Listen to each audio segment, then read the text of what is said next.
Yo, what is up, people? How are we doing? Welcome one, welcome all. I hope you're all doing well. I did my red fight last night because it was on cooldown. I was gonna go live, um, but I was streaming earlier that day and I just didn't really feel like it. So yeah, we missed the red fight. I made sure to record it though because I want to make a video of a compilation of me beating every generation of red for the first time. So you'll see that eventually. But yeah, we missed that. I pretty much logged out right after that, as you can see, at the time left of my charm. So we're gonna do an hour of money grinding, you know, not including red, and then we'll get into some other stuff. But that's the plan today, fellas. That's the plan. Sorry that I did it off stream, but I really wanted to do it on cooldown for like the foreseeable future, really, because I want to get that video out as soon as possible, like I said. So hopefully I get lucky with my red fights and I get different, you know, generations. We'll see. I'm pretty sure it's random. I think the only thing about that is you can't get the same generation. Wow, that's whack. I don't think you can get the same generation back to back, but besides that, I think it's random. Dude, what the heck? Morimoto, why are you being cringe? Does that mean I can't fight Unova either? That's so lame, dude.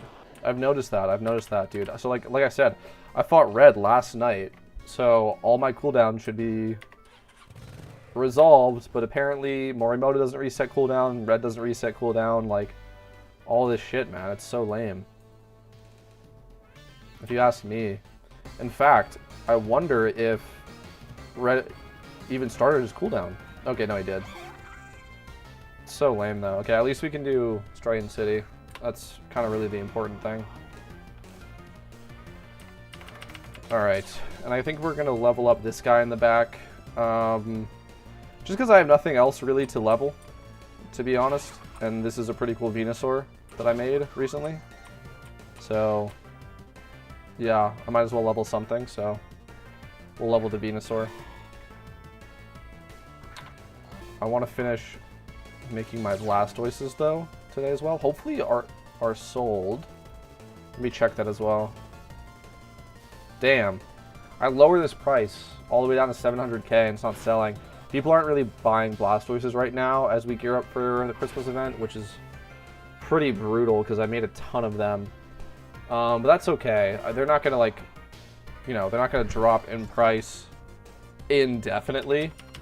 I suspect that they will recover either during or after the Christmas event, so that's not a big deal. All right, let me open up the live chat. Sorry if anybody's in there talking already. It always takes me a moment because YouTube won't let me open it right away. Okay. Got the live chat up. Hope everyone's doing well. Worry Seed? No, I'm okay, thanks. All right, let me just fix this really quick.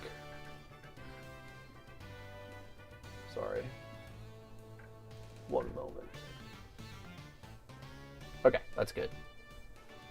All right, everything is normal. Let's keep this going on our hour here. I'm doing pretty well in terms of money.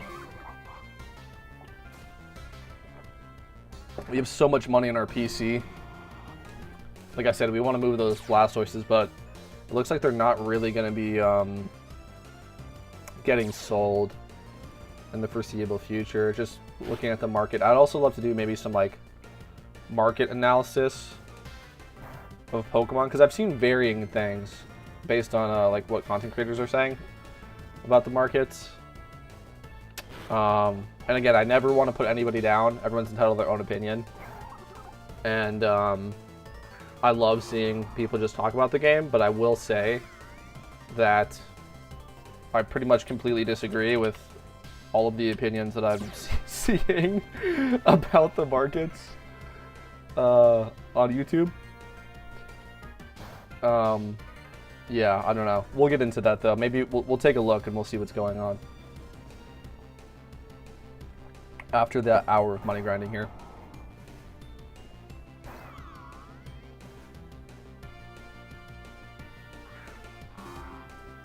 Alright. Let's finish this up. And then, what's the route? I guess we just do Unova and like Johto maybe? I'm a big fan of running Johto for gyms. I think Johto's pretty quick. I usually skip the Dragon gyms as well, because they take longer, and like it's just not worth it. It's just not worth it. Like, you can beat them, but you'll like Pokemon will die. It'll take longer. It's just not worth it. Oh, I also forgot to. Okay, it ends up being fine, thankfully, because neither of these Pokemon have Flash Fire, so we can just do this with Infernape, or with Typhlosion, I mean. I forgot to switch into Blastoise. Whoops. Whoops. Should be fine, though. I don't think either of these have Flash Fire. They shouldn't. Nice. Yeah, totally fine.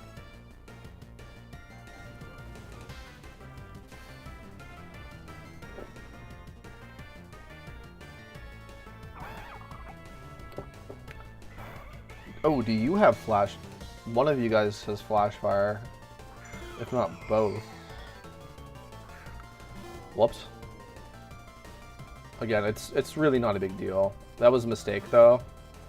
But which means this gym is going to take longer, unfortunately, guys. But it's not really a big deal. What's up, man? Oh, is that because I got a haircut? I need to trim the beard as well. But yeah. Yeah, it's been a while. You just got a haircut too? Nice. Gotta clean up for the family, right? And for mom's Facebook. Yeah, I gotta trim the beard. It looks a little wonky, I think, to have such short hair and a scraggly beard, but it's fine. I'll do that tomorrow. I just wanted to go live.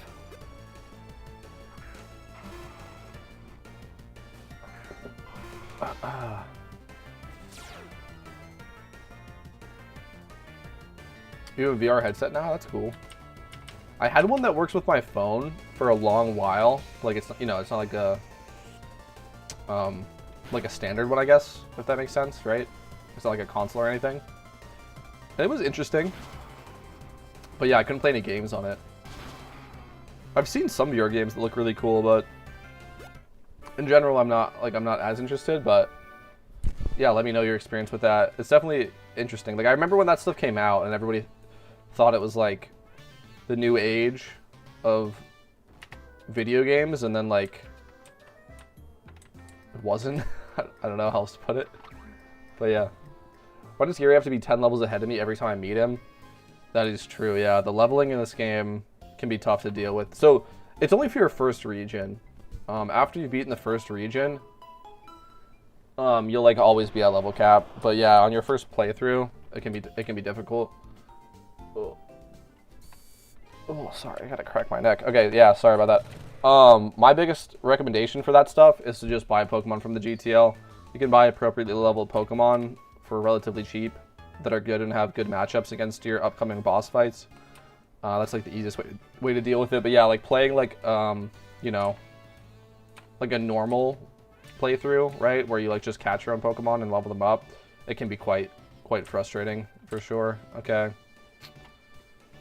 Dude, like, this is my biggest complaint, bro, about that update, is, like, Morimoto doesn't reset it, Red doesn't reset it. You can have Morimoto and a gym both not be doing their cooldown, which doesn't make any fucking sense to me. Because it says go battle a different trainer, and then I do go battle a different trainer, and then it doesn't count. That pisses me off. That actually pisses me off, but whatever. Whatever. I tried playing Project SCP in VR and everything looked life-size, but I still need to get the hang of it. Yeah, it seems like, I don't know, like, again, I've never played games in VR. It seems like a very interesting thing, for sure. Like, it's just a different experience.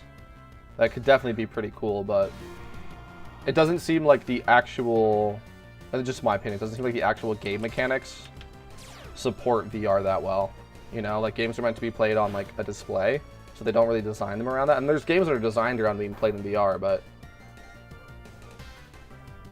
I don't know. A little different. Also, I know people have been struggling, like developers have been struggling with movement in VR for a long time. Like I've seen so many different attempts at solutions, which just none of them are good, frankly. But yeah, I don't know. They'll get that figured out in the future. I'm sure there'll be really cool stuff in VR. Someone on a Discord server had a level 100 Garchomp, but it had the worst IVs possible. Oh, was that on my Discord? That's cool if you guys are talking about Pokemon. But that's pretty common. That's pretty common. It's something I've talked about, dude, actually, which is like, it's a shame. Somebody was asking me this in a different live stream of like, how much are level 100 Pokemon worth? And the answer is like, it just depends, dude. It just depends. Like, it can be worth 0 to like 50k more, maybe even like 100k more on the absolute top end. But like, yeah, dude, it's cool. It's cool to have like level 100 Pokemon, but yeah, if they're like bad, then like, you know, like whatever. I felt bad that they leveled the Garchomp to 100 and didn't know about IVs. Oh, they didn't know about IVs. Yeah. Yeah. I mean, it happens, bro. It happens. If that was in pokemmo, though, it's kind of hard to believe because generally the player base is a little bit more knowledgeable and the information is much more easily available compared to vanilla games. Highest defeat in the Garchomp was 12. That's brutal, bro. That's brutal. You see that all the time, though. Like I was saying, you see that all the time. It's mostly like people's like storyline, like first storyline Pokemon, right? That they just got to level 100, and they're just absolute dog shit. Like they're just terrible, and you're like, bro, like this is just so much wasted time, because this Pokemon is worth like 5k or something, and you put hours and hours and hours into it. I totally like it. Just not Pokemon though. Okay, yeah, that makes sense. Yeah, and you're just like, oh, brother, like. Yeah, just like I feel bad. Like you just completely wasted your time. Like this is just a worthless Pokemon. But yeah, I mean to be fair though, like it's bad. It is bad. But the difference between a 6x0 neutral nature Garchomp and a 6x31 jolly nature Garchomp isn't as extreme as people would have you believe, to be fair. But again, it's like if you're gonna, the whole argument is like if you're gonna put the time and effort and resources into making something level 100, you might as well pick a good Pokemon to do that with. You know, there's like no reason to do it with a bad one. But it's true, like the worst Garchomp or whatever compared to the best Garchomp, it's not as massive as a difference as like you might expect.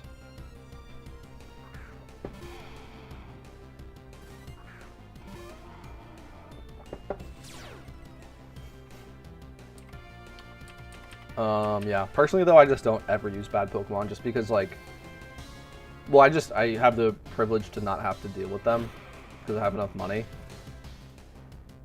And like, if I were to use a bad Pokemon, every time I use it, I'd always be like, oh, like, if I ever like, you know, barely miss a kill or like barely don't survive a hit, I'm just like, oh, like if I was better than the, you know, and just like, it's just like more mental strain than actual performance difference.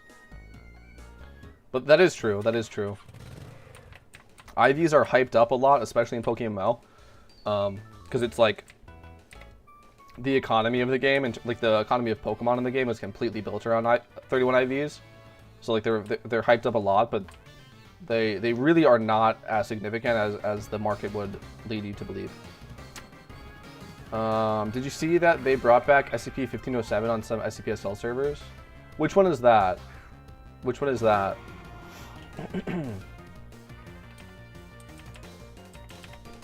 Potentially, again, I don't really remember the SCP numbers, but potentially I did see that. I don't know. What IV do I have to wait? Or what level do I have to be to reteach a Pokemon to move? So if you go to any of the breeder locations, like any of the locations where you can, like the, what's it called, the daycares, any of the Pokemon daycares, there will be a person in there that is the, you're not high enough level. Oh, the lady in the Poke Center? That's interesting. I'm not sure. Try the daycares though. If you go to the daycare and you talk to like one of the people in there, they are like a move tutor and they can reteach moves for heart scales. And I've never had an issue with that where it wouldn't work. Try that. Oh, the flamingos. I did not see that. That's very cool though. I've actually never been able to play with the flamingos. So maybe we should try that out on stream as well. That's cool. What's up, man? Welcome to the stream. Welcome to the stream. Oh, wow, we got a bunch of people in here already. Welcome, everybody. Thanks for tuning in and hanging out with me. It's always so surreal, man, whenever I live stream Pokemmo. Yeah, just like having people in chat to talk to. It's very cool. So, welcome one, welcome all. I hope all of you are doing well. All right. We got 40 minutes left on the charm, boys. Let's keep the grind going. But yeah, if you guys have any questions or any W haircut, thank you, dude. Thank you. Or any anything you want to talk about relating to Pokemmo, please, please, please say so in chat. Yeah. Just because, like, actually grinding gyms, I don't find like there's much to really say. It's just I click the button and then they die and I win. It's pretty cool.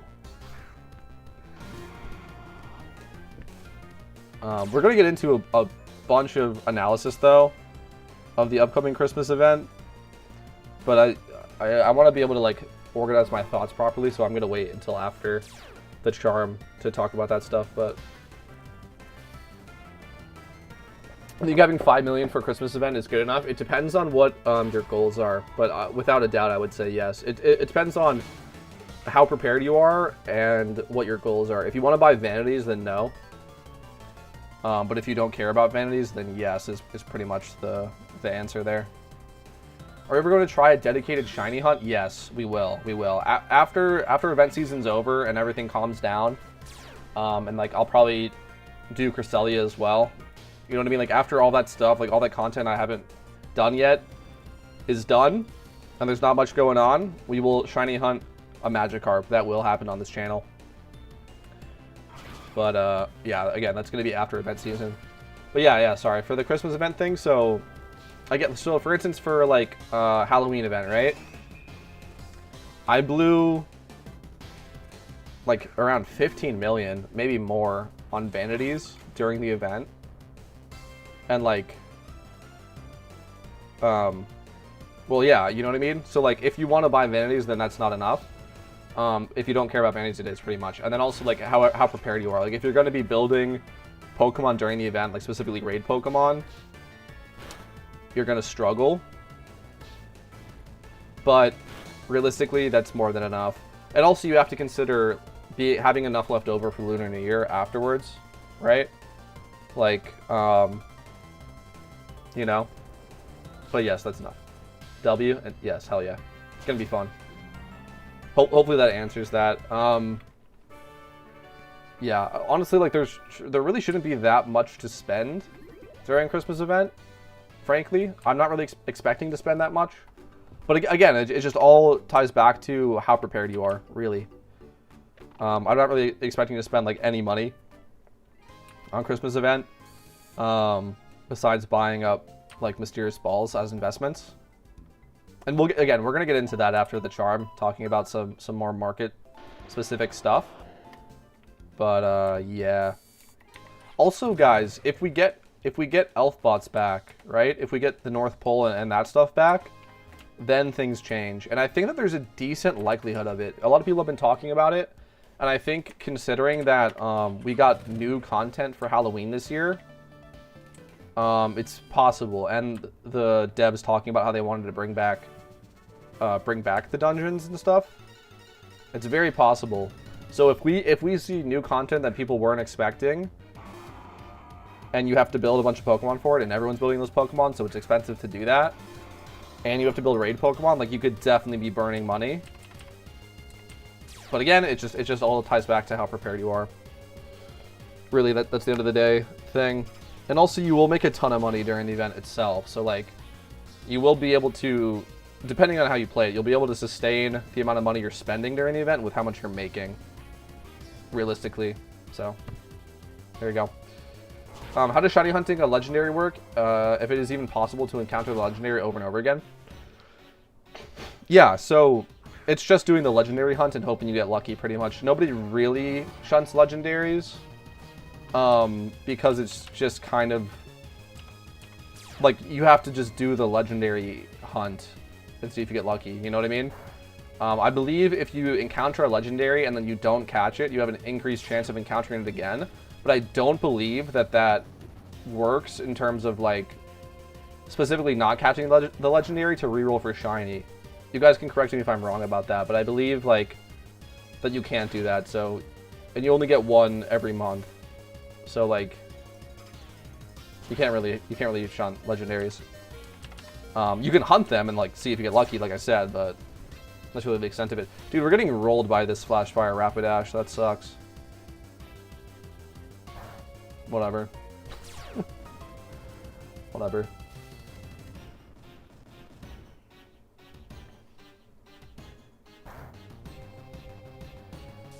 But yeah, boys, thanks for being here. Thanks for saying what's up in chat. Always good to give my thoughts on what you guys are curious about. Alright. Thankfully, we can get in the Blastoise now and wrap this up. Sheesh, bro. Okay. How good is this? This isn't... Yeah, no, we're going to sell this eventually, right? Yeah, it's a pretty good Blastoise, but it's not the best one I have. I already have all raid mons ready, even for Jirachi. Also, I wasted 15 million last Halloween event, but mostly on move setting mons, EXP candy, and Pokeballs. But now I am well prepared. Then yeah, you're absolutely fine, dude. You're absolutely chilling. If you're ready for raids, yeah, if you're ready for raids, then realistically, like, there's just not that much to be spending money on. Like, again, if you're not going to buy vanities is really the thing. And again, if you make a bunch of money selling mysterious balls during the event, like the first couple of days of the event, that might support you to, like, spend, like, you know, buy like 1 or 2 vanities that you want. So yeah, you're chilling, bro. Really, the only thing is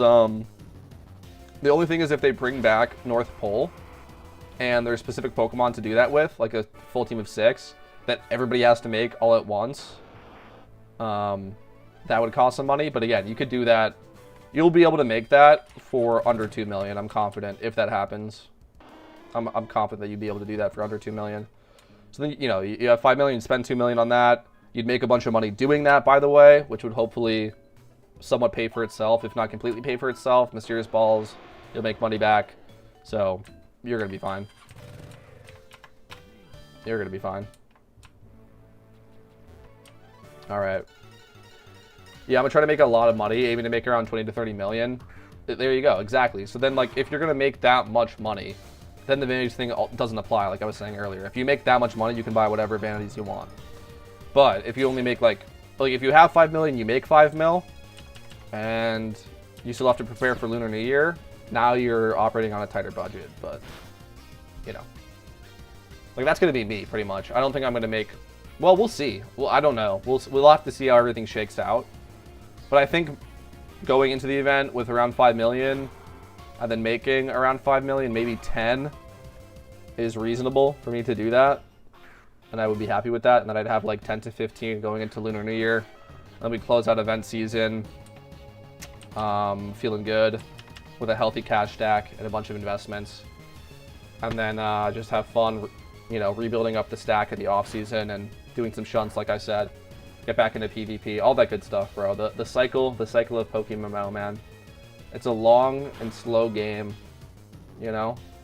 It's really funny. Now that I've, like, had a couple of events to, like, kind of understand the flow of the game, it's interesting, bro. Because, like, really, the majority of the game is the off-season, right?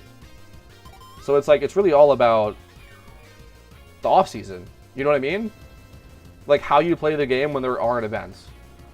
And how you enjoy that. And a lot of people just straight up don't. Like, they only play the events, which is, like, totally fine. but the events are 6 weeks in total. You have 2 weeks for Halloween, 2 weeks for Christmas, and 2 weeks for Lunar New Year. That's 6 weeks out of the year, and then that's it. So it's just interesting, bro. Like having like a better grasp on it, because a lot of people are very hyped about the event season, and I am. It's like the most fun. It is the most fun, in my opinion, to like time to be playing Pokemon. There's like the community is just more active. There's more stuff going on. There's more to do. There's limited time events. There's all this hype around it. But yeah, bro, it's crazy. Like when you kind of like think about it a little more, and you know, like this is the like, how do I even put it? Like this is the like. This is the filler arc, bro, which is crazy to say that. Like, this is the filler arc. You know what I mean? Where, like, you know, the group goes to, like, the hot springs to hang out, and it's, like, a fun time, and maybe some crazy shit happens. You know? And then, like, you go back to the normal game, and you do your shiny hunting, you do your money grinding, you do your PvP, you do whatever you do. I don't know. It's interesting. It's also gonna, for me, it's gonna be very, very interesting to see how I play the off season after being this prepared for raids, because that was like my big thing, was like getting prepared for raids, because I knew I wanted to make videos on it when it came out. I also that was my favorite part of the game at the time, and now since it's this is kind of a different thing, but it's a funny consequence of focusing so much on raid prep, is that the raids are free for me now. I just queue up, play the raid for 5 minutes, and then I beat it, and I'm like, oh. Like, all of that effort and hype, and we're done, okay. I don't know, it's like, for some reason, it's kind of disappointing. That's why I, myself, and I think a lot of other people that are into raids, like, really, really, really want new ones. And I've talked about this before, how we're just not getting them. I could be wrong, but I guarantee you that I'm not wrong, based on the precedent being set by Lunar New Year and Halloween, of the raids being the same. But yeah, seeing new raids cycle out would be incredible, and that would fix that problem for me, where I'm like, okay, now maybe I have like 3 mons that I've already prepared that will work for this new raid, and I got to make three new ones, and then, like, you know, next month or whatever, there's something else to do. That would, I think, fix that for me. But yeah, just, I don't know, being overly prepared for raids makes them less fun to do, because it's not a challenge anymore. Which is tying back into the off-season things. Sorry, we kind of like talked in like different directions, but it all made sense in my head of what I was trying to say. Of like how the off-season is like the game, and it's gonna be interesting to see what I do this upcoming off-season, because all of the raid prep, like, you know, creating a whole box of Pokemon for raids with good IVs, you know, like breeding them up, leveling them. Did that have Flash Fire? It doesn't matter. I'll just have to deal with it. That was like last year for me, and then this year, I don't know. I don't get to do that because I've already done it, so I'll have to figure something else out. I don't know. We'll see.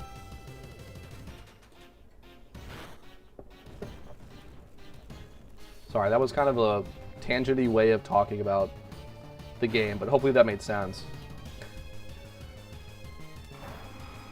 Alright, there we go. Whitney's down. It's like a bittersweet thing for me, I guess. But that's why I'm glad I've been getting more into PvP. Because it gives me... I've talked about this before on stream.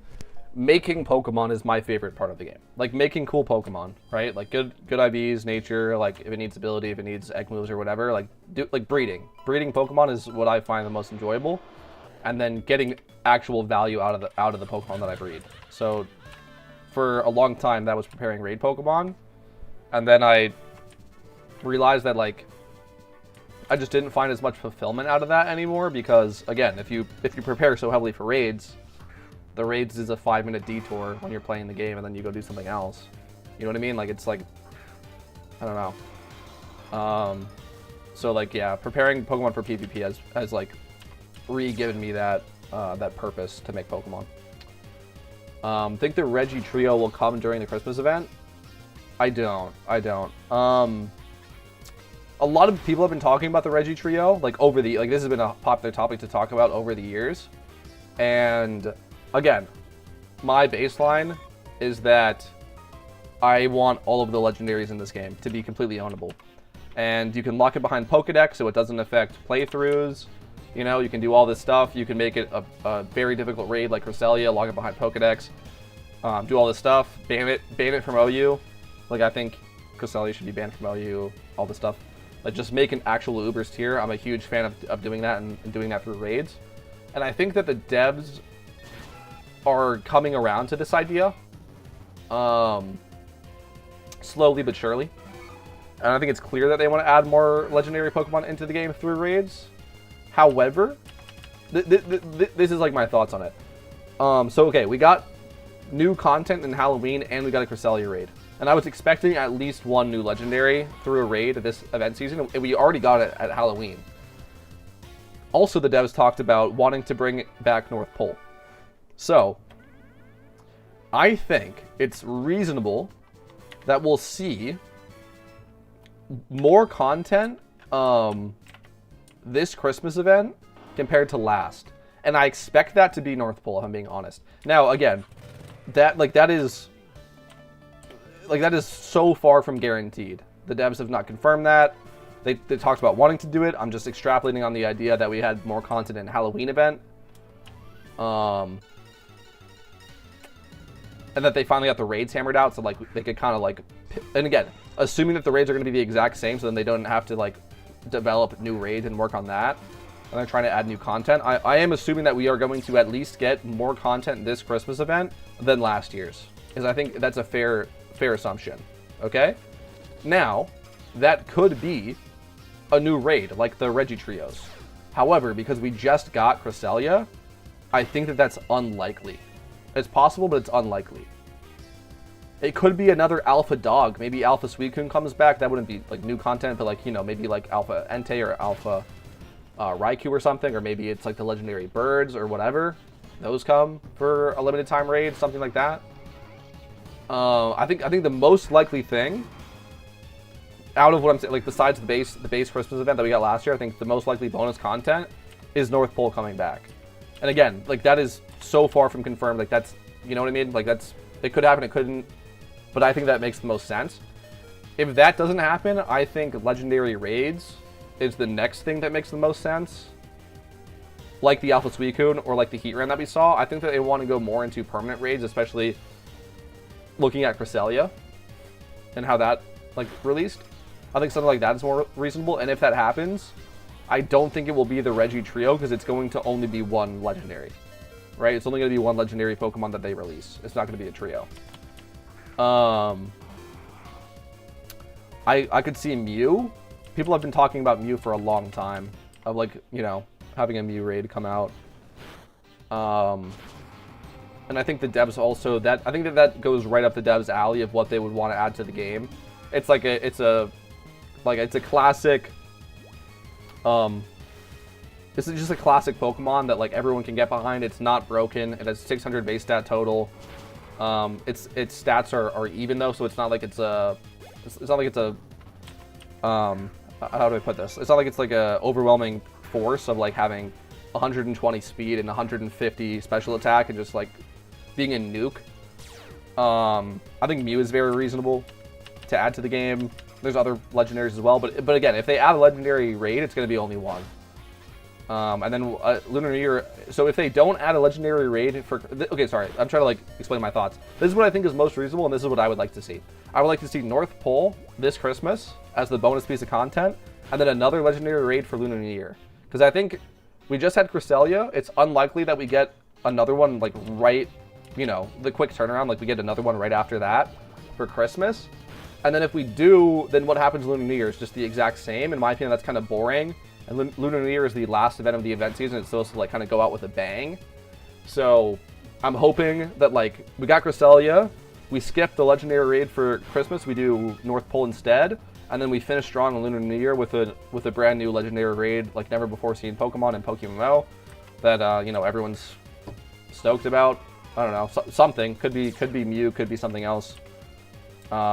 Yeah, that's what I would like to see, but again, we're just going to have to see how that all works out. That's just my conjecture. I have no reason to think that other than just like extrapolating past events and kind of thinking about where the devs want to go and where they reasonably can.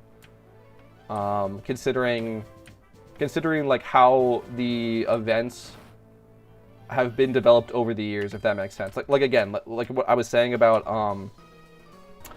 the raids, right? The Halloween raids, Lunar New Year raids, and the Christmas raids all being finished. Like they're going to be unchanged. They're going to be the exact same.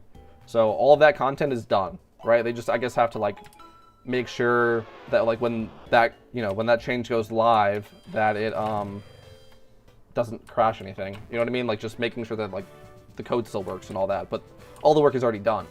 So also, by the way, all the work for North Pole is already done. They would just have to like again make sure that it works with the updated version of the game, like do all that stuff. So I find that extremely reasonable for them to beef out the content and Christmas event. Like that to me makes the most sense.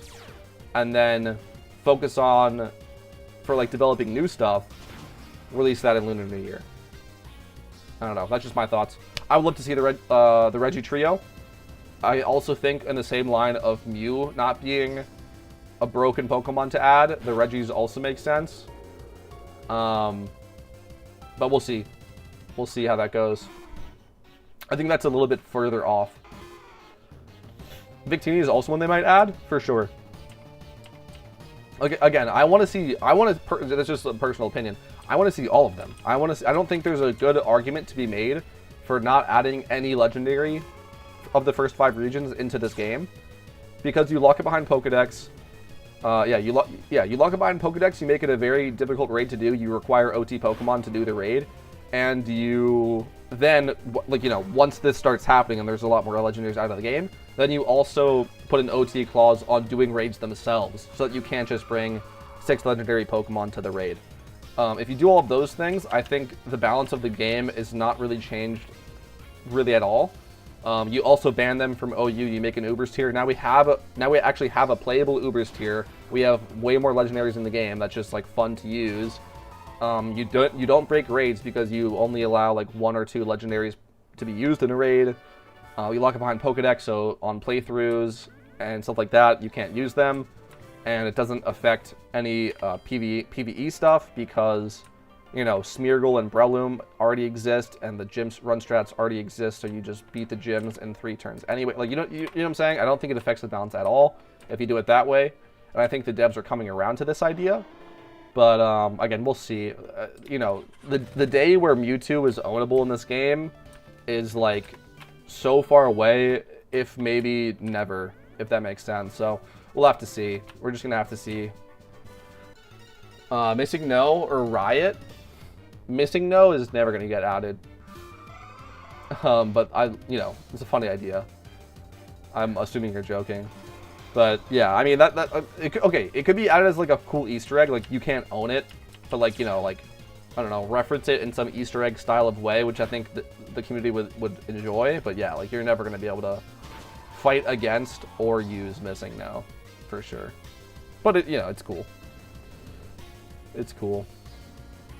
I believe there's actually more like Missing No Pokemon like that besides the like notoriously known one. You guys know what I'm saying, I believe. But yeah, that's just my thoughts on it. But yeah, personally, I want to see way more raids added to the game. Okay, what I actually want is rotational raids, like I said, because it seems like the Halloween event, the Christmas event, and the Lunar New Year event are just always going to be the same, at least for the foreseeable future, like the next couple of years down the line. What I would love to see is like a monthly like raid cycle. Okay, so like let's just say like there's 5, right? Like there's 5 raids, and you have to like beat them sequentially. Like you can do the first one, the second one, the third one, the fourth one, the fifth one, every month, and it'll give you like some reward. I don't care what the reward is. Just like I just want to do the content, and like you just cycle out the Pokemon that are for that raid every month. Because again, like we've already like they've hammered out what raids look like in pokemmo. Now we just need to see that slapped on different Pokemon to get more content in the game, in my opinion. It's very, very important that we get new Pokemon because, like, again, like I was saying earlier, if you've done all the raids before, there's nothing new. Like, it's just the same thing that you did last year. Use the same Pokemon, click the same buttons, and you win, you know? So, like, we need more raid-style content, but new. Something to prepare for. Something that's a limited time event. Like I said, like, oh, it's like every month there's new stuff. So, this month there's these 5 Pokemon to do as a raid. You have to build these new Pokemon to do them. And then over time, you know, your raid box starts to fill up and you don't have to prepare as much, but it's still something new to... Okay, and again, that's for, like, progression's sake, right? It's like, okay, well, now my raid box is filling up, you know, as it should, and I don't have to prepare as many new ones for the new stuff that comes out, but I still have to crack the new strategy, you know, figure out the gimmicks, you know, do I have to use heal block, etc., all this stuff. So that's what I want to see. I think Legendary Raids is a great start, but again, it's the same problem. It's just, do you have the Pokemon for the guide to do the Legendary Raid, or do you not? I don't think that solves the problem that I'm getting at, if that makes sense. But it's a start, and I'm a huge fan of it. Yeah. If I was a dev, I would add Missing No on April 1st. I would love to see that, April 1st, like, joke updates. I think, like, because, like, the devs have just so much to do, and troubleshooting, like, new updates is so annoying, I don't think we're ever going to really see April 1st updates, because it's, you know, it's just, like, a one-day thing, and, like, again, there's so much... Oh, no, we have to learn Solar Beam. What do we... Giga Drain? Do we get rid of the Leech Seed? Yeah, we get rid of Leech Seed. This is for Sun, so I don't know if I'm running Growth or Synthesis, but until I have a better move, I want to have, you know, I want to just keep them around in case I want them. I don't know, I just really love the idea of Venusaur under the sun, and practically speaking, Synthesis and Growth usually are not good, but if you can make it work, it feels pretty good. I don't know. Chlorophyll Venusaur is one of my favorite Pokemon, so, sorry, that was a side thing, but yeah, shout out Chlorophyll Venusaur. What the fuck was I talking about, dude? Talking about raids. I'm a huge fan. I want to see all the legendaries in the game as permanent raids. But more importantly, I want to see rotational raids, which I don't think that that's happening. I just being honest. And for me, that's such a bummer. Because again, just getting at, like, my point is, like, once you've built the raid team, you just follow the guide, you build the Pokemon. Like, that's, you know what I mean? Like, there's no creativity there. You know that you're going to win, and you know next year when they bring it back, you're going to win again. Like, we need some spontaneity and some, you know, figuring things out on the fly. That's what I would like. And, never going into a raid cycle, being like, okay, I mean, I'm just going to win. Does that make sense? Like, that's what I would like to see. I agree with your idea, but that will deter all new players instantly. Which one? The legendary raids or the raids cycling on a month with new stuff? I don't really see how that would deter. I mean, I don't know. Maybe it would. I'm curious to see your reasoning, but yeah, please let me know your thoughts, guys. Because again, I just like talking about this stuff. I don't think that we're ever gonna see cycling raids like on a monthly basis, and like for me, that would be the biggest piece of content that I would just love to play. I just don't see it coming. Again, just based on what the devs are focusing on, right? When we're talking about updates. But I think that would be huge for this game. I really do. Monthly raids, yeah. I don't think it's gonna happen. For me, like that would save this game in terms of old players, right? Not newer players, like old players, keeping them around, keeping them interested, and giving them new stuff to progress for. Like again, like we were talking about this. Once you're prepared, once you have all this progress on your account, it's like, okay, well, like now I just sorry, we're getting into the idea of why some people don't even play pokemmo until the 2 weeks that an event starts. Like that's not healthy. It's because it's like, what do I have to do? You know, yeah, I could shiny hunt. I don't really feel like it. I could like log in to play a couple PvP games and then log out, but there's no progression that I need to do because I've already done all of it. So I think cycling monthly raids, because again, guys, look, we have 600 plus Pokemon in this game to just slap the raid formula on, and the raid formula is just the Pokemon can only take 6% damage by super effective moves, and it has some gimmicks at around certain health percentages, right? Like that's the easiest thing to just copy and paste onto different Pokemon and just give some variety around. I really think it would be an easy thing, and I think it would be incredible. In terms of deterring new players because it's too costly, I would disagree. and I could be wrong, because that would specifically be like what I'm saying, an end game piece of content to keep late game players that are like so well prepared for everything in this game that like they need some spontaneity, something to shake up, you know, shake up the meta and make them make new Pokemon. Like that's the entire point, right? Is that you have to make these new Pokemon. They might never be good for anything else, but for this 1 month, they're meta, and like that's the whole idea of it. So for new players, I would say like just don't do them, because like I don't know. Does that make sense as like an idea? Is because like the new player experience, they would have all the content currently in the game, and then plus the option of doing this or not. It doesn't mean that they have to. You know what I'm saying? Like there's to me like there's no difference. It's like the new player experience would be the exact same that it is now because they're not expected to participate in the monthly cycling raids. That's just my opinion on it, though. I don't know. Maybe like the mental will be different because like you look at this monumental task of creating all these raid Pokemon, and you're just like, oh fuck it. But in my opinion, I'm like, okay, that's like so much content to prepare for. I don't know. I like building a team that I can use for a long time. Johto, Red, E4, Gym. Imagine needing to change your team every month. I'll quit directly. Well, that's like my whole point. Is like that's like the whole point. Is to like make it so that you have to use new Pokemon and like give you a reason to make new teams, right? Like give you more content, give you more preparation and progression to be able to do. If you don't want to participate, that's fine. Then just don't. Like your gameplay experience wouldn't change at all because you would just continue playing the game how you played the game and then just not participate in like this monthly raid idea. Or if you had the month that could, then maybe you do like 1 month, maybe you skip another month. It would just like give you something else to do as an option. You know what I mean? Like you don't have to do it. But for me, that would be huge. And again, I'm saying all of this, and I know that that's just not gonna happen. Like it's just not gonna happen, dude.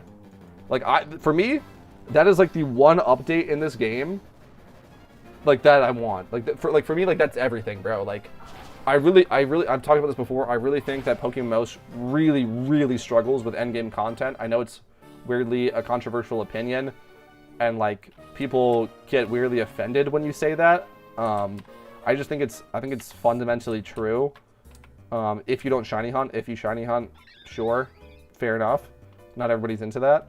So I think you know, I think what I said, like the monthly cycling raids, is just the answer to that. But I don't know. It's just not gonna happen. Like I just know that for a fact. And that bums me out, man. Like I said before, I think it really would be the easiest thing to do, bro. They already have the raid formula hammered out, you know? I really think it's just like copy and paste onto different Pokemon. Obviously, hopefully put a little bit more effort into that. It's only 5 Pokemon a month. Just give them, you know, some unique gimmicks, some unique ad Pokemon. You know, use weather, use like they call it like adaptability gimmick or whatever. Or like it inverts typings and whatever the fuck. You know, just do some stuff like that, call it a day. And I think people will be stoked about it. And again, if you're not stoked about it, then just don't participate in that. You know? I don't know. Depends on the rewards they give. Yeah, but again, it's like if you don't want to do that, like then just don't. It's the same thing I was saying about shiny hunting. I don't really want to shiny hunt, so I just don't. I don't get like bummed out that other people shiny hunt. I'm just like, I stay in my lane. You know what I'm saying? Like you don't have to do everything. But hey, I don't know. Oh, another reason why Regirock is coming to this game eventually. It's already in the game. You just don't get to use it. You know? Regirock, the Regis will get added. I mean, this is a great time to just show that. Regirock is already in the game. They just haven't made it a way for the player to use it yet. Yet. But yes, this is gonna happen. It's gonna happen. It's just a matter of time. I don't want to do gym runs. I have to because they give the most yen.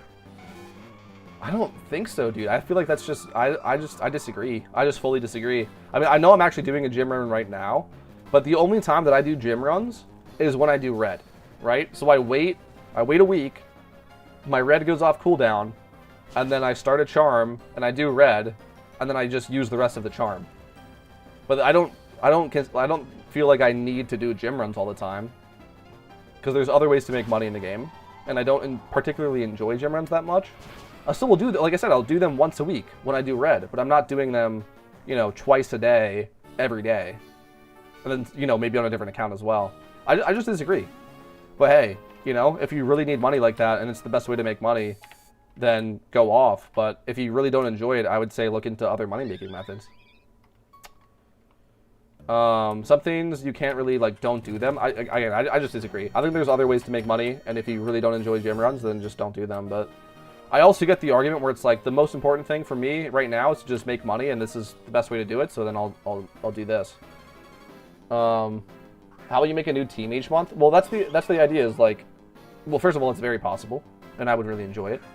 But if you don't, then just skip that month, and then, you know, hop back in on the next one. But I don't know. That's just my thoughts on it, guys. I completely agree with your idea. Sounds like a great way to introduce new alphas with new hidden abilities to the game too. Maybe that's a good enough reward on its own. Bang, dude. Thank you. Actually, well said. I wasn't even thinking about alphas. That's so true, bro. There's actually lots of Pokemon in this game where their hidden ability is extremely rare. Like, for instance, what is it? We were just looking into this on a different stream. Luxray, right? Or no, is it something else? No, it's something else. The other electric dog Pokemon. what the hell is it called? This is so true though. Adding in new hidden abilities or just making old ones more accessible. What is it called? I don't know. You guys probably know what I'm talking about. With 4 times gym runs a month, you won't get far. I mean, I'm pretty far. I mean, I just disagree with you completely. Again, we have different goals clearly, right? If you shiny hunt, you need a ton of money. I don't shiny hunt. This is more than enough money. Monetric, thank you. Thank you. Yes. It doesn't even show you the hidden ability because it's that rare, which is insane, by the way, guys. It doesn't even show you the hidden ability. But I believe it's plus. The hidden ability is plus, and it's extremely rare. So yeah, I think that's a great idea to add new hidden abilities into the game to just give people more content to do. But yeah, I don't know. But yeah, dude, I don't know. Again, guys, just different opinions, different ways of playing the game, and none of them are wrong. Just voicing my thoughts. If you disagree, that's completely fine. But I strongly believe that to like say that you have to do gym runs is it's just not true. And to say that you won't get far if you don't, I would also say that it couldn't be further from the truth, bro. It just couldn't be further from the truth.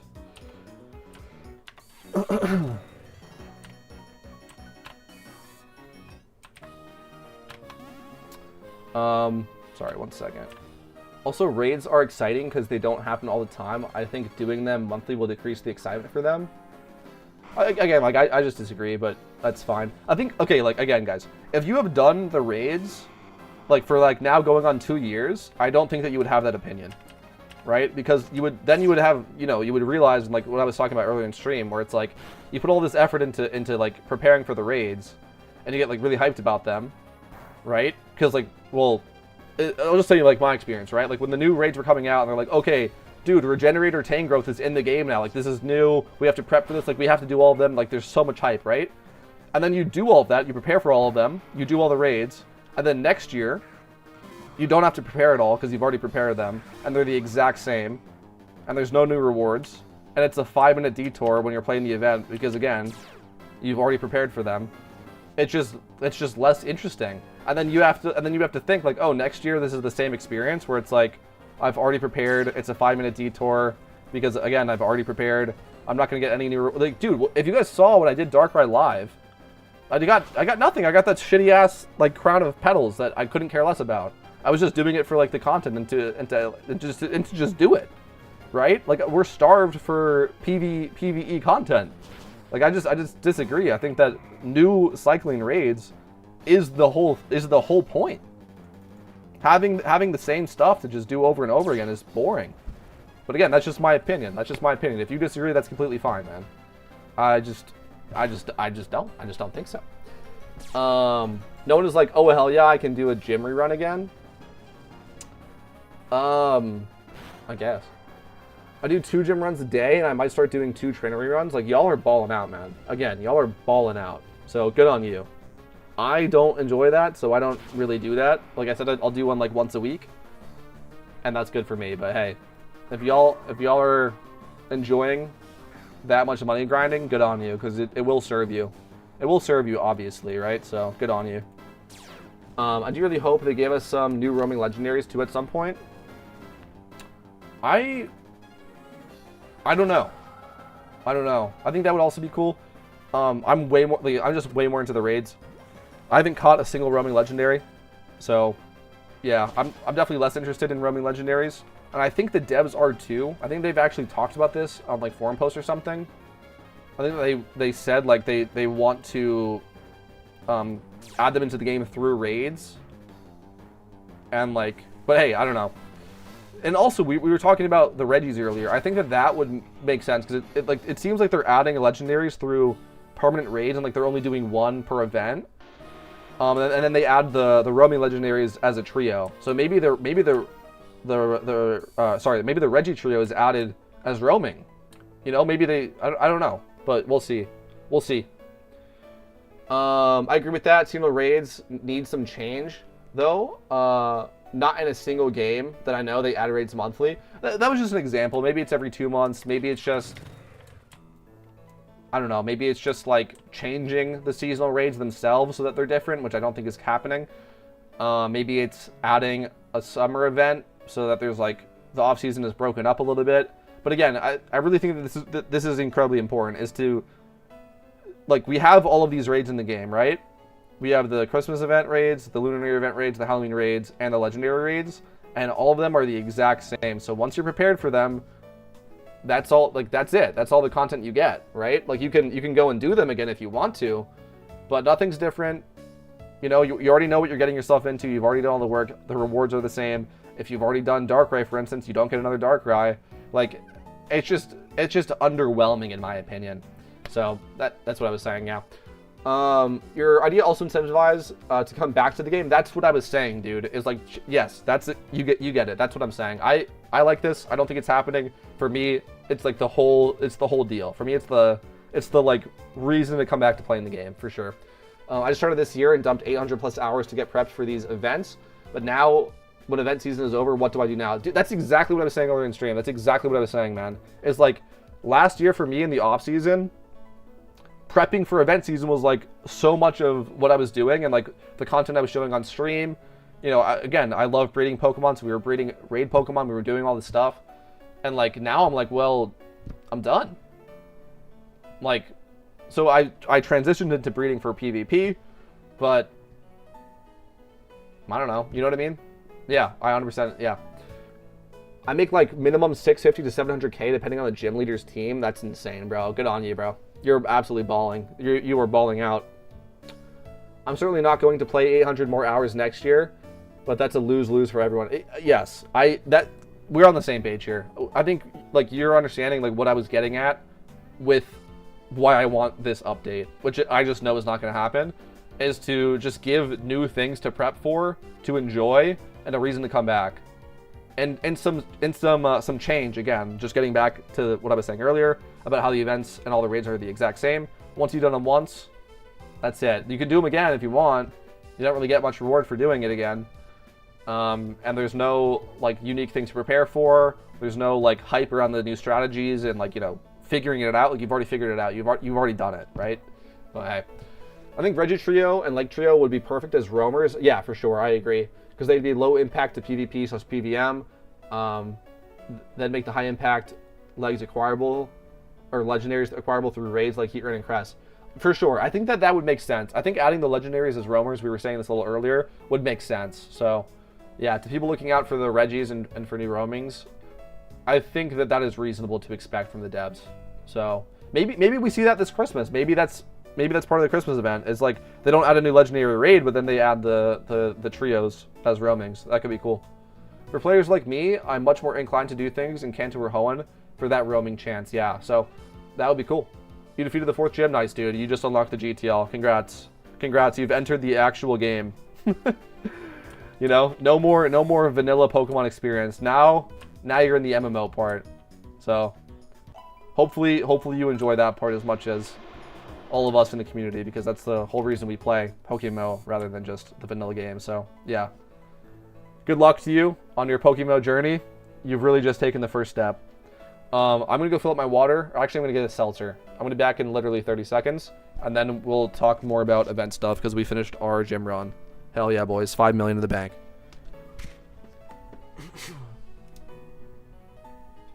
Alright. Sorry, we're going to read this last chat message and then I'm going to go do that. I do think we need to temper our expectations, though, given it's a pretty small development team, it seems. But still, it frustrates me when people get upset when they have to play the game. Yeah? Sorry, I meant Cantor Johto, lol. No worries. Yeah, I think we got what you were saying.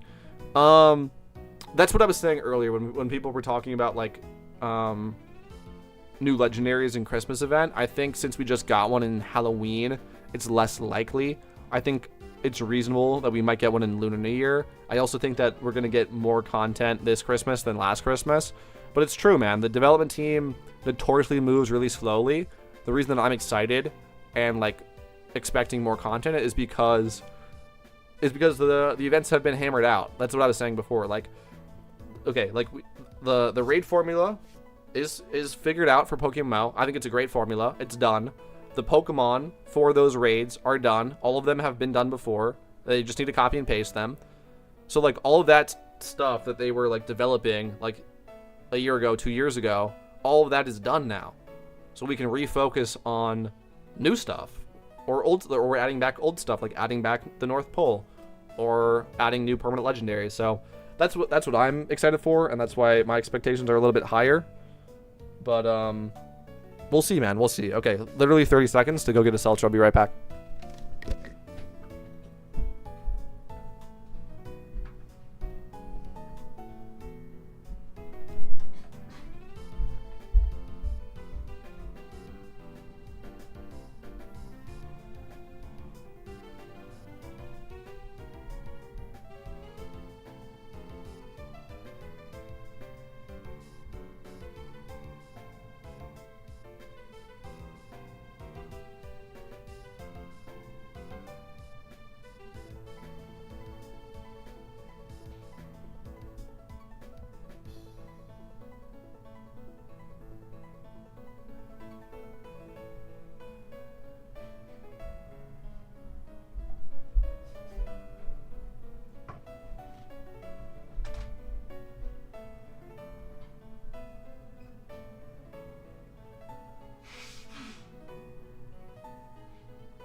All right, we're back.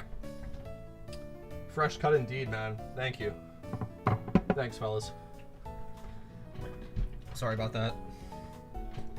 My mouth gets so dry when I stream because I do a lot of yapping. All right. All right, boys, we're back.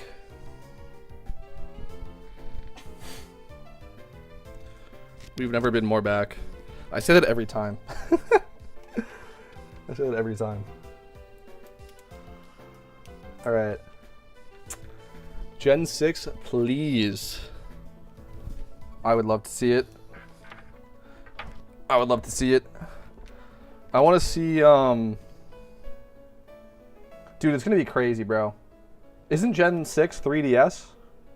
Or am I tripping? I know Alola is. Which I would love to see. Problem is, Alola doesn't have gyms, which is so lame, and they would have to, like... I would just want to see them just, you know, change it and make it so that there is gyms, which probably isn't going to happen if that ever happens. But I think the idea of Alola, like the feel of it, the vibe is so unique and fun. And they were the first, I believe, to add regional variants. Alola's just a dope region, it just doesn't have gyms, which is super lame. But yeah. How many hours do I have? 900. And then 100 on my other character, so 1,000. Yeah, not a ton of hours, but again, this game is a marathon, not a sprint, boys. Not a sprint.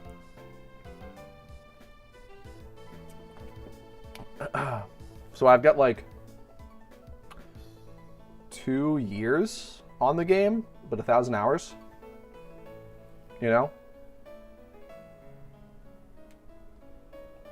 versus other people, which I think play a lot more. Like, I don't know, how am I trying to say this? Like, they play like a lot more per year. But yeah, I don't know if that makes sense.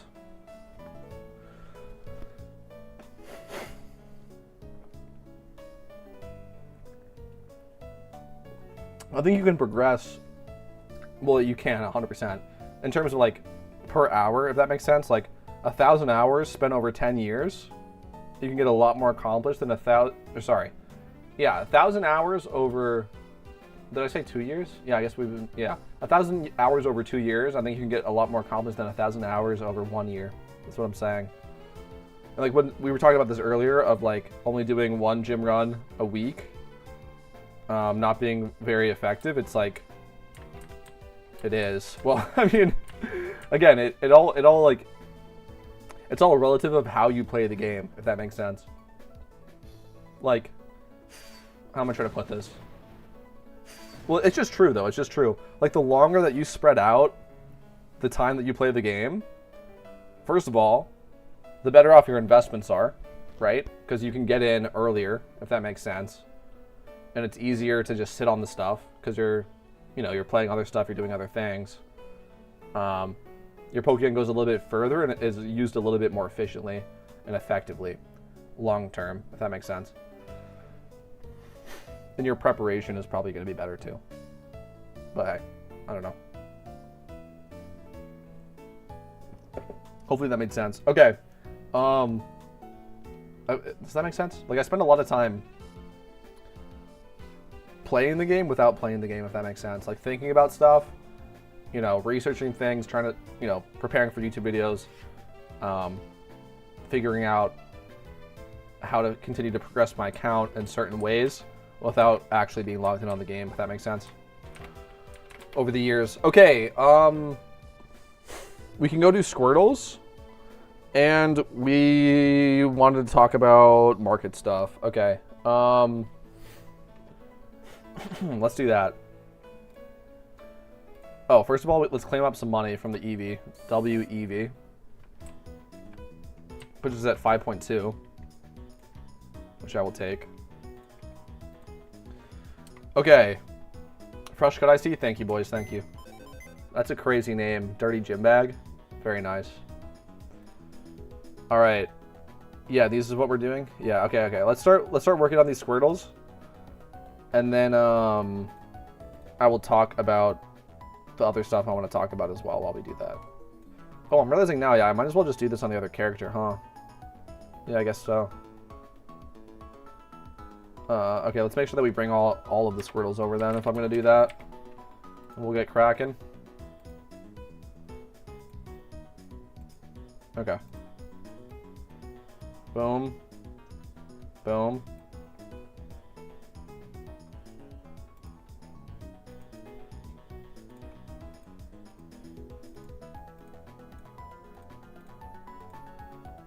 Okay. Excuse me. Okay. So, stop. So these four are all at 0. And then these four are all at 252 special attack. Okay. That works.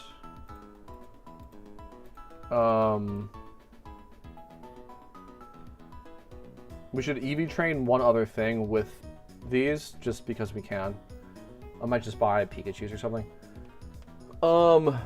Have the Blastoise breeds been selling? I did a similar thing with Hidden Ability Charizards, but I've only sold one up until this point. Hope they move a bit more with the event drop. That's the problem, is people are not buying Gym Run Pokemon at this current time. But again, because we've prepped so many, I'm not as concerned about it. This was just like a long-term play, if that makes sense. Like, I just wanted to breed for profit, so I did, and then I'm very comfortable just sitting on this until the market conditions recover. I talked about this on a different video. I think it was on the alpha video. I'll just show you guys. So here, I'll just show you this, actually, my listing, which is fairly priced and this should sell for more than I've listed it, and it still hasn't sold for this long. That's just the market conditions. Like, Blastoise is not going to drop in price long term, right? 6 months from now, this isn't going to be worth even less than it is right now. It's actually going to be worth more. because people will be buying Blastoises at that point in time more compared to what they are right now, if that makes sense. So yeah, like I'm fine to just sit on these and sell them for the correct price rather than just dump them right now and make like little to no profit. But I already listed this one. I listed this one for like 800k, which is a fair price, but it didn't sell. So I literally cut 100k off of it. Like I slowly brought the price down, which you can do if you didn't know. You can click on the price and you can change it lower. You can't change it higher. So I cut 100k off of it, and it still hasn't sold. And like, it is what it is. So what I've also realized is that the cheaper ones sell. So like I was gonna trade. Yeah, I made this one, or I specifically EV trained this one because this is the next one I'm gonna sell. The cheaper ones are selling. The more high-end ones aren't selling, which I think is telling about the buyers, right? Because the high-end buyers aren't buying gym run Pokemon right now, which I guess makes sense. Yeah, but during and after the event should recover, and then also after event season in total, right? So like during and after Christmas event season itself, but then also during the specific events, the markets go crazy.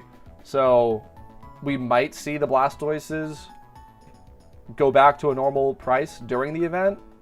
We might not, but after event season like is completely over, like after Lunar New Year, you know, a couple weeks after Lunar New Year, maybe a month after, everything's gonna go back to normal. So if I have to wait that long, I have to wait that long. It's fine. But again, the cheaper ones will sell. That's just for like these guys, like the really high-end ones. But like this will sell. These will sell pretty good.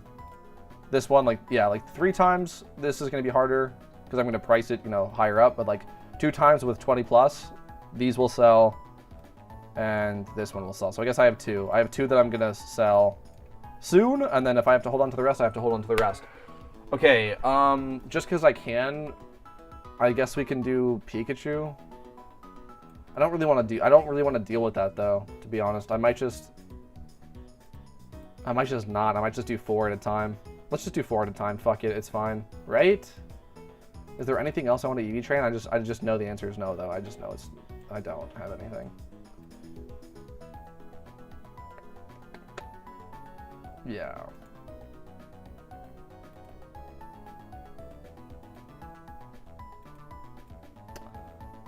No, there's nothing. Okay, all right. Let's do these. I'm gonna swap accounts, and we'll do some EV training, and that'll be cool. Okay. And then we can talk more about the Christmas markets as well, which I want to do. I want to like just research into them a little bit because I was saying this earlier in stream. I've just seen a lot of information that I don't agree with about the markets. So I want to look into that myself, like currently, if that makes sense. Because I know like general trends, but I want to know the exact state of the market right now. If we're going to be talking about it, might as well be as accurate as possible. But, okay. Is that good? I don't know. How many OT shinies have you caught? Only 1. It's a Tentacruel. It's on my main account, though. I guess we'll start with these guys, because they're almost done. Sounds good. You or you? You, because you're getting leveled. Yeah? Okay. Cool. Oh, do I have EXP shares on this account? Oh, no. Don't tell me I have to go back. Yes, we do. Cool. Yeah, I guess we can just do 4 at a time. It's fine. It'll also make it so that they evolve properly. When do you evolve? 36? Yeah, it's fine. Alright. Oh, Vaporeon Swarm. Nice. If anyone wants to catch some EVs, you know, go do that. EVs are actually pretty rare in this game, so they have a base price if you want to go catch them and sell them. Slateport, okay.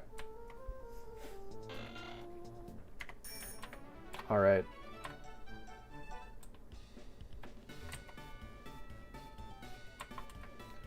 Wait. No, it's fine. It's fine. I was thinking about doing this Mount Silver, but we're already on the alt account, so I don't have Mount Silver on this. Dude, I was watching the most recent Epoch video. Shout out Epoch if you guys haven't heard of him. He does like a bunch of, his content is more about shinies and like the shiny market itself. That dude has 650 million Pokeyen just laying in his account, and he hasn't completed the Pokedex.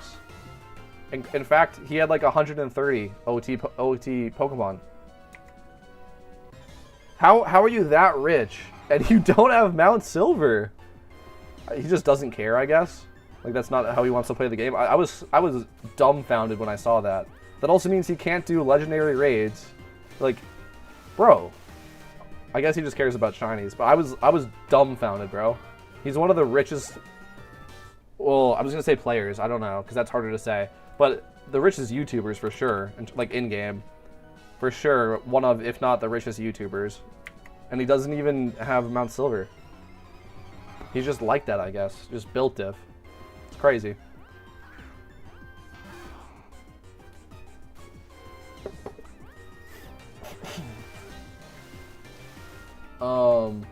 Okay, we were gonna talk about Christmas. Okay. Should we pull up Pokemmo Hub? I don't really want to. I don't really want to hop back and forth between that. We can just check on the GTL.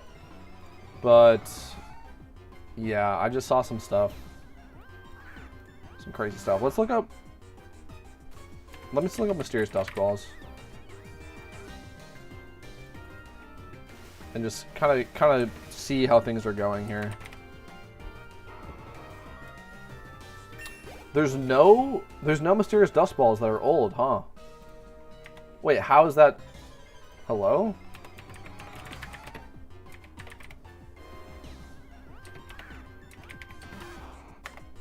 There's none? Guys, hello? There's no 2024 on the market at all.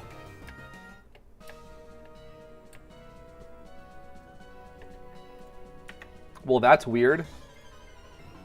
That's so weird. What, dude? Market manipulation? Hello?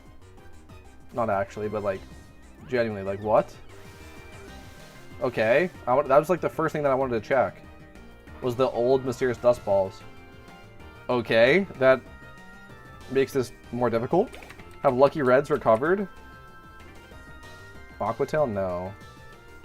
Have Lucky Reds recovered? That would be 2024 Lucky Reds. Ooh, yeah, they did. Holy.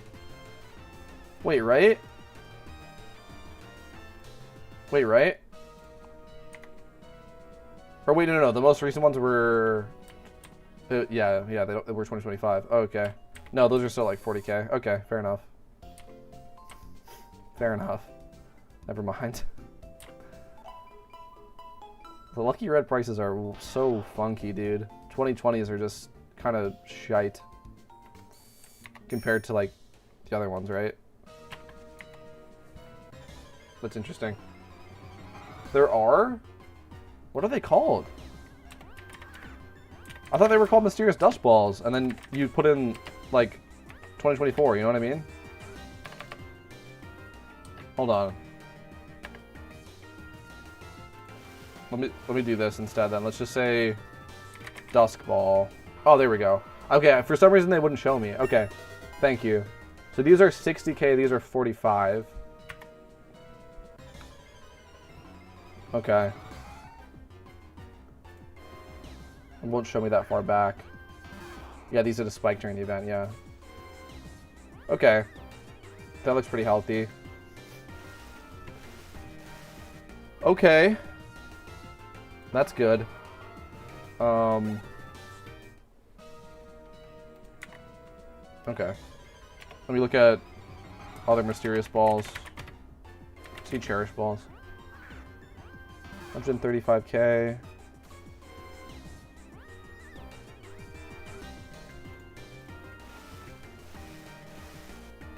He's also had a spike during Lunar New Year. Wait, what the heck? Okay. Okay. Yo! What is this? That is interesting. This was a recent spike. That is so wild, bro. 138K it sold. And they're priced now at 95, or no. Yeah. That's wild. Sorry, I'm just like kind of gathering some information, bro. I like looking at mysterious dust balls because I think it's very telling of what's going on. And like there's some really weird, like there's weirdness. Like I said, like the spikes, it's like, wait, why were these actually selling? I don't know. I just find it interesting. All right. Also, like specifically in terms of like gathering information out of it, they're not dropping. Because historically going into, or not historically, just last year, also the Dusk Balls last year were pretty shit, so it makes sense. Last year, the Dusk Balls going into Christmas event dumped. They dumped. And I don't expect that to happen this year because the Dusk Balls are much better. I actually made a video talking about, like, you know, look out for this. Like, this year, like, look out for the Dusk Balls dumping going into Christmas event. As in, like, buy them when that happens. And I don't think that that's going to happen this time because the Dust Balls are just better. So people aren't going to be dumping them to get the new ones. There's been a lot of Shiny Wars recently. Your team just had one. Okay. That explains some of the... Thank you for that. That explains some of the funkiness that we're seeing with the mysterious ball prices. Okay. That is just something I wanted to point out. And just like a thing to correct. Well, not correct. Like, it was a fair prediction. I just couldn't have predicted how good the mysterious dust balls were going to be this year. So, like, that's... I would say that that's not going to happen. I do not think the mysterious dust balls are going to tank going into Christmas event. Last year they did, to just point that out. But again, this year's dust balls are much better, so... Alright, let's look at mysterious great balls. These are up. These are up pretty fat. And another big spike recently. Not seeing that as much.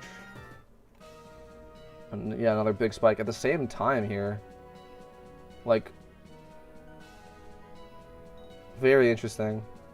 When would this be? Like the 7th to 6th? December 6th or something? We're seeing like a big spike across the board on mysterious dust balls. Or not, on just mysterious balls in general. I wonder if that is just Shiny Wars or like, I don't know. I think that's interesting. Okay, mysterious Pokeballs?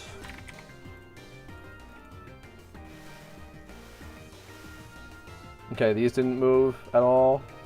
They had to, again, they had to spike during Halloween because Halloween stuff. Actually, this is after Halloween. No. Like, this stuff is so interesting to me, bro. Like, who bought one? 'Cause, like, that's what the spike is, right? Is like a handful of people bought mysterious Pokeballs at 42,000. Like, who did that? And then it just brought the floor level up. Like, they literally just bought out all the stock down here, and then the new floor is now 27K. That's crazy. Same thing here. Like, okay, like, this is why I find this so interesting, is like, if I saw this on one, right, if I saw this on one mysterious ball, I would say that's a mistake. Somebody made a mistake and they bought the highest rather than the lowest. So then we're seeing that represented in the graph. Some weird market manipulation, or somebody just straight up bought everyone on the market for one class of mysterious ball. Every mysterious ball sees this really weird spike for like a day, and then it drops back down the next day. Like, what the hell is that? Was that like the last day of a team, like a massive team Shiny War, but there was like three of them, I guess, at the same day? Like, what the hell? That is really, really weird, bro. Same thing here. Look at this. Around the same time period. Massive spike. By the way, this has to be market manipulation. This has to be. Like some weird, like, you know what I'm saying? Or like money laundering in game. This means that this happened. The graph isn't wrong. Somebody bought a 2022 Mysterious Pokeball for around 10 million. And it's worth 70,000. Recently, and again, in the same time period that we've been seeing all these spikes. What the fuck happened? Like, what? I don't know. I'm just pointing out that happened. I don't know what happened. Lol, what? Dude, that's what I'm saying. That's what I'm saying. And that's why I find it so interesting. And that we always start with Mysterious Balls when we're looking at the current state of the market. It's because you just see weird stuff like this and you can't explain it, but you can at least recognize that it happened and then like maybe start to extrapolate what's going on. But like, again, if I saw this on one class of Mysterious Balls, I'd say that's weird. It's on all of them. Like, actually, what the hell is going on here, dude? On every single Mysterious Ball, we see a crazy spike. Like, that would look like a mistake. Just some, like, it just shouldn't have happened on every single Mysterious Ball. Spiking in that range. The end of November to the start of December. One day, massive spike. And then it comes back down. Why? I don't know. Like, hello? Okay. Well. Something crazy clearly happened that went under the radar. I haven't seen anybody talk about this. I wish I had the answer. I don't. Okay. Well, that means the market for Mysterious Balls is quite healthy. We just raised we just checked, and so yeah, if you're wondering what I was looking at, the floor prices for all of the Mysterious Balls were just raised across the board. All of them raised across the board. That's what we just saw. So that's good going into the Christmas event, because they're going to raise again during the Christmas event. So yeah, I saw Petrowski talking about selling investments or selling Mysterious Balls right now. Don't do that. Don't do that. I've talked about this before. You guys probably know. May. Okay? May to June, that's when you sell your Mysterious Balls. And really all of your investments in general. All of them. You sell them in May to June. And then you buy them back in August, September. Okay? Just trust me. Go look up on Pokemmo Hub if you're curious. It's true for like anything. Like Lucky Reds, Mysterious Balls, even like Pumpkin, or it was normal goodie bags. Pumpkin was actually really bad last year. Like any sealed product investment, you sell it in May to June, you buy it back in September to August, August to September. So yeah, I just wanted to confirm that because I knew that to be true, but I saw Petrowski say he was selling some investments, and again, I'm only like talking about this because he's the biggest voice, and I see what he says about the game. No disrespect to him or whatever, and he can do what he wants with his money in game. That's wrong though. If you're watching, don't do that. That is a mistake. Do not sell them, okay? Just don't. We're seeing the floor price of everything raise, and then we're going into Christmas event where it's going to raise again, and then we're going to Lunar New Year event where it's going to raise again, okay?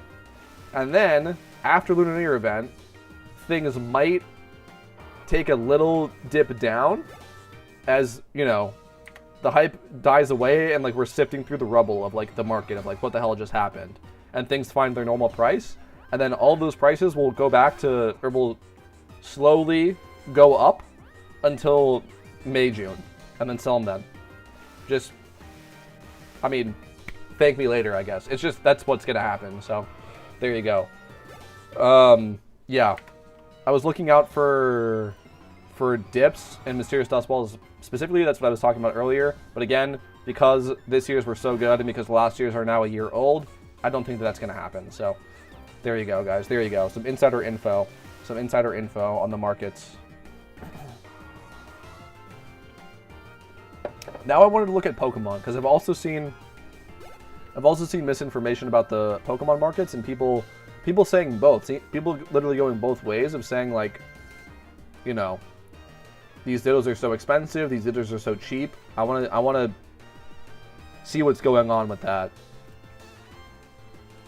I want to see what's going on with the Ditto market specifically because that's the easiest way of checking the overall health of the markets. So let's take a look here. Let's take a look.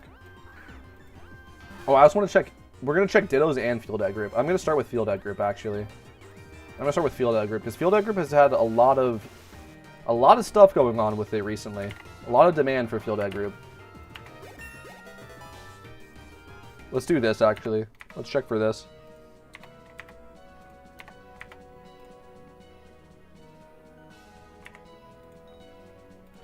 Okay, that's what I thought was going to happen. Okay, so, yeah. Field Egg Group is still completely bought out. Which is insane, guys. It's insane. It really is. I'm so glad that this happened to just validate me, because I got people, you know, chattering in my alpha video, talking about how 1x31 Pokemon are still worthless. And then I can just direct them to this clip of me searching for Field Egg Group males with 131 and decent defenses, and there literally is not any. The lowest is a Ditto that's worth 25k. So, okay, there you go. Pokemon market is pretty healthy. Yeah, it's funny because like as a buyer, not a seller of Pokemon, in the game, that's just what I am. I'm a buyer, not a seller. I sell completed Pokemon. I don't buy IVs. Or sorry, I do buy IVs. I don't sell IVs, and then I sell completed Pokemon. For me, like that looks unhealthy, but people would make the argument that that's healthy because IVs are being valued higher, and a lot of people weirdly think that that's a huge problem, that they're not valued as much. Again, as someone who breeds, I'm a huge fan when they aren't valued as much, but yeah, okay. The Field Egg Group market, and that means the general Pokemon market, is still quite a bit higher than what it should be going into Christmas event, and it will stay that elevated because of raid demand. Okay, that's what I thought. That's what I thought was going to be the case. But I just wanted to check again because I see stuff, you know, on YouTube, and I'm like, that's not right. But I haven't played the game in like a week, so I'm like, maybe things change. And then I come online, and then of course they haven't, and I'm like, okay. But okay, there you go. Just to summarize for anybody that's curious. Okay, Pokemon market is still quite a bit elevated over what its fair price would be, right? They like talk about like fair value price. Pokemon are much higher than their fair value price at the current moment because of the lack of supply and a heightened a heightened amount of demand, right? There was like a demand shock for specific Pokemon, most of which were in the Field Egg Group, but you know there was other Pokemon in other egg groups, so it's across the board and it affects Ditto, so that just affects everything across the board.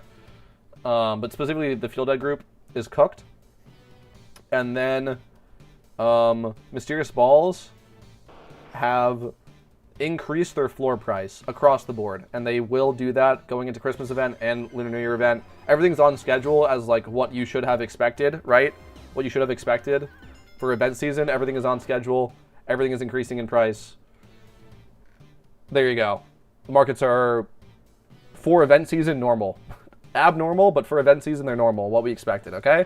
So, don't sell anything right now, because the hype is not over yet, right? We still have Lunar New Year event. And also, don't sell the Lunar New Year event. Wait until May and June. Just trust me, or look it up on Pokemon Hub if you're curious, but you will see this phenomenon that I'm talking about. And, yeah. Consider buying, well, I wouldn't. Right now, it's like, I would just say hold. Just everything, just hold. All of your investments, just hold them. I wouldn't really consider buying stuff. Besides the new Christmas balls that come out, buy those the last couple of days of the event or the week following the event. There you go. Market analysis done. Okay, did you know if 5-star Jirachi actually requires less than 5 defenses? I mean, if you to jump on Christmas for Typhlosion. I've never heard of that before. That's crazy. I had never heard of that. We can look into this right now if you want. Or if anybody in chat has the information, feel free to clarify. I haven't even looked into, like, how to beat Jirachi. I just was like, it's weak to fire. I'm going to click fire moves, and I'll probably win. Was my complete thought process on the matter. And then I was like, if they do, like, the weird gimmick where whatever type did the most damage to it is now resisted, then I'll use a different move. Like, a ground type move and I'll win. That was my entire thought process.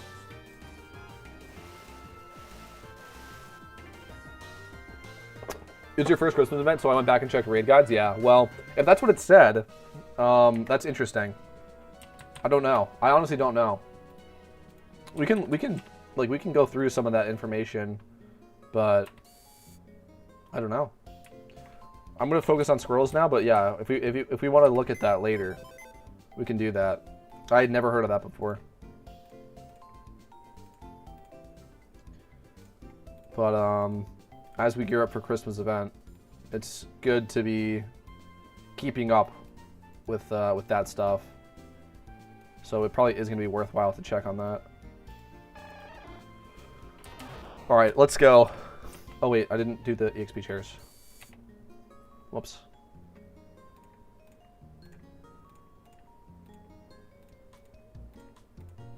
Okay, cool. Cool. Cool, cool, cool.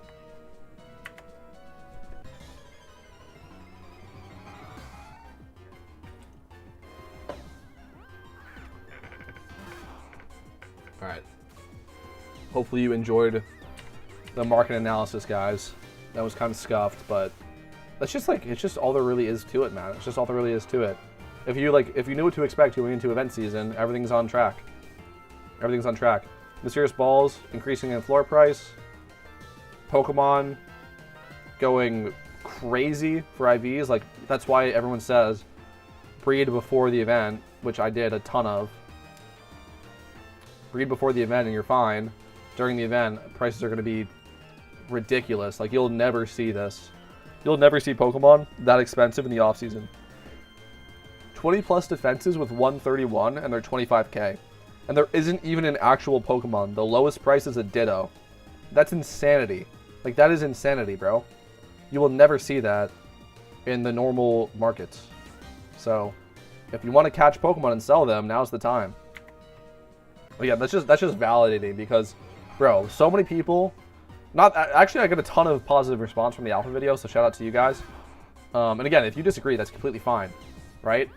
But a lot of people were like saying I'm kind of dumb for having that opinion, and like that I just completely missed the mark.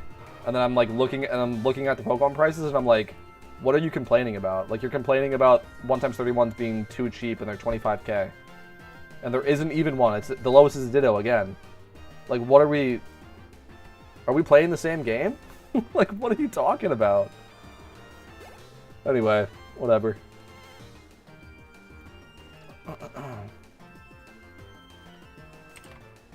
Alright. We're a third of the way through, right? Because we gotta do another batch of speed and then special attack on these bad boys.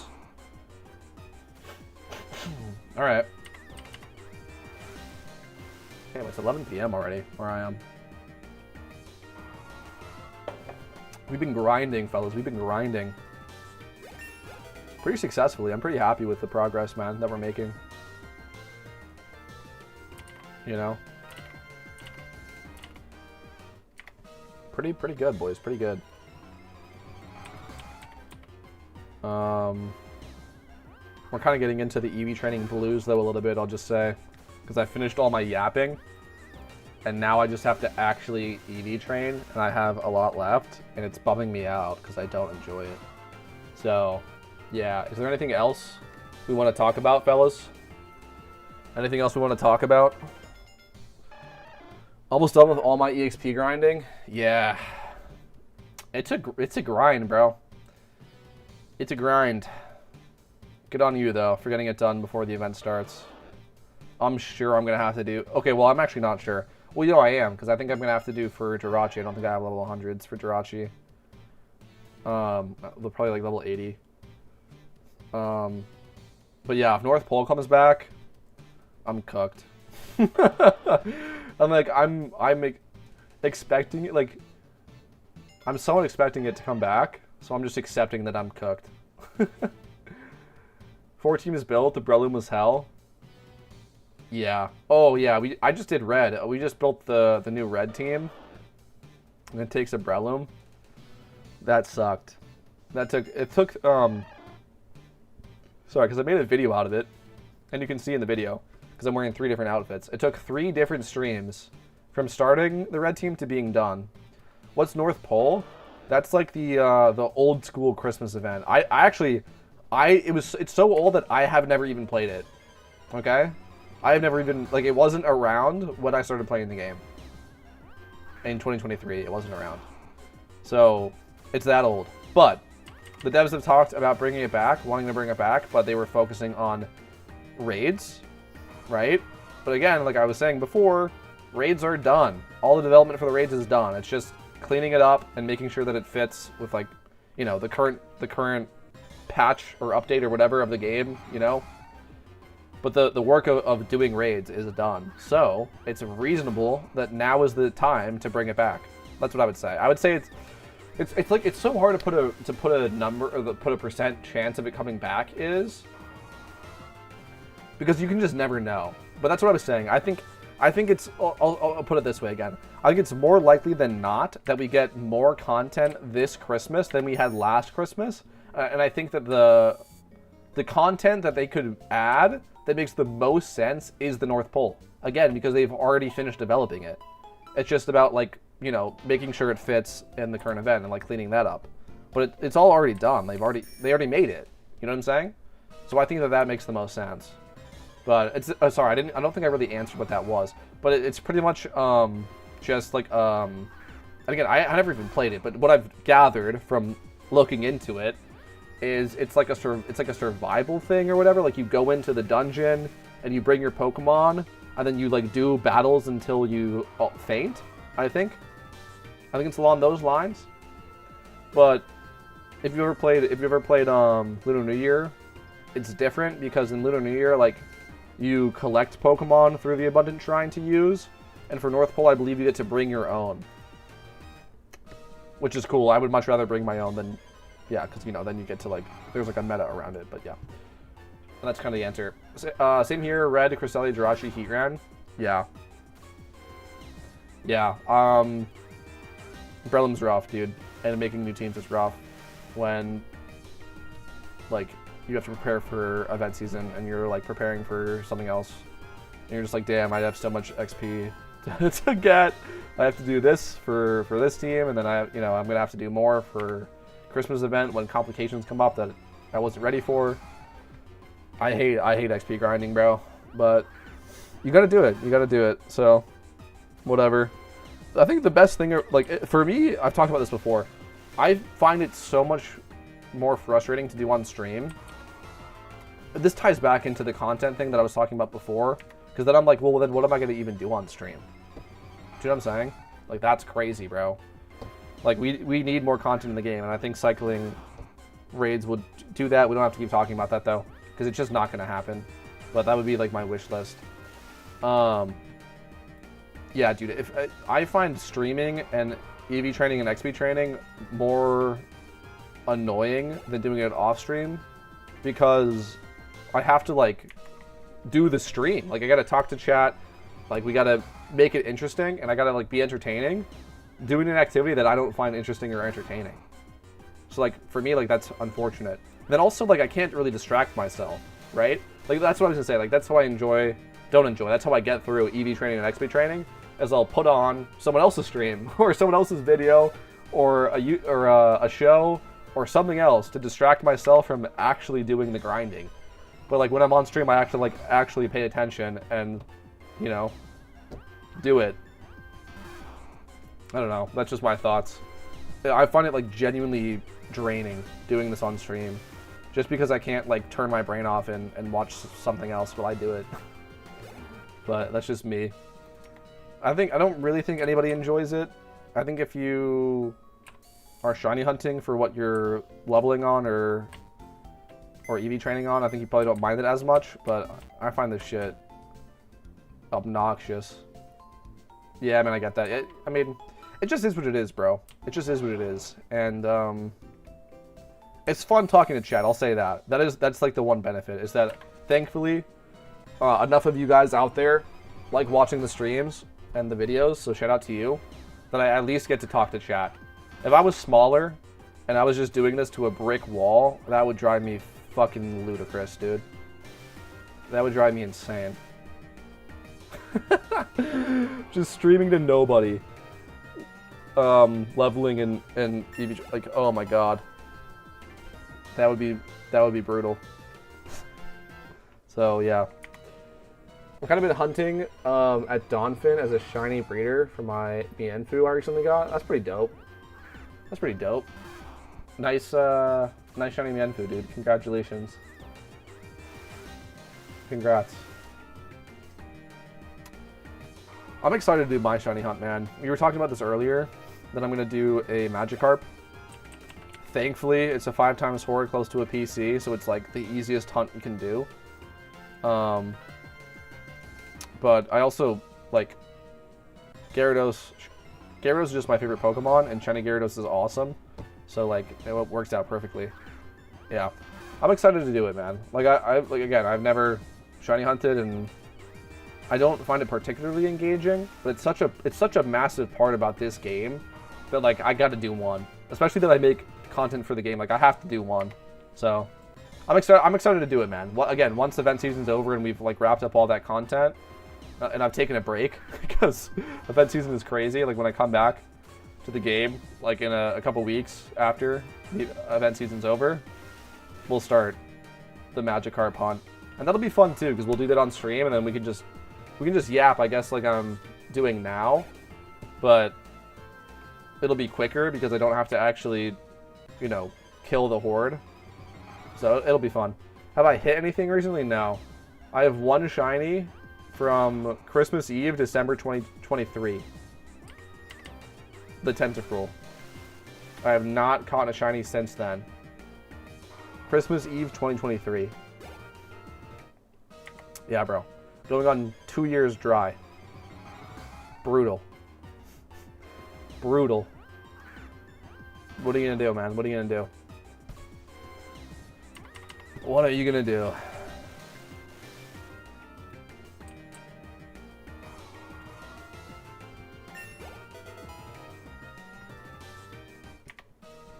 Alright, well, this is nice at least. We are, what's my encounter tracker at? Probably not that high.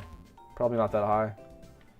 Because again, like, the encounter tracker was a relatively new addition to the game, and I didn't have like a, you know, an external one before they added it, so probably not that high. You ready to catch it 5x31 for your next shiny? Holy. Dude, I hope so. Oh, wait. Yeah. I hope so, dude. That's how the luck works out, right? If you go dry enough, you get a 5x31. That would be clutch. That would make it all right. We joke about this every time I do breeding on stream, because like I'll breed up like a really good Pokemon, like, you know, 4x31 with like a 25 plus, or like 5x31, or I did like a perfect Infernape, and everyone's always like, hold for the shiny, and I'm like, dude, like, don't jinx it, bro. Don't jinx it.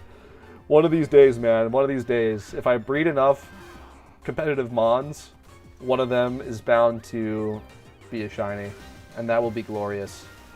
It's funny because I think about this, and I do more breeds for the breed, if that makes sense, rather than the breed itself, if that makes sense. Like when I'm doing the Infernape, I bred way more Pokemon to breed with the Infernape than actually breeding the Infernape. So I was always so nervous that I was gonna get the shiny on one of the like Pokemon that I didn't care about, and then yeah, that didn't happen.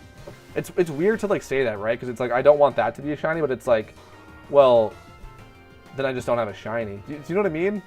Like, it's so weird. Like, that would, like, genuinely feel bad to get that one to be a shiny rather than the Infernape. But I have, like, neither of them are, and, like, that's somehow better, because I didn't, like, waste it, if that makes sense.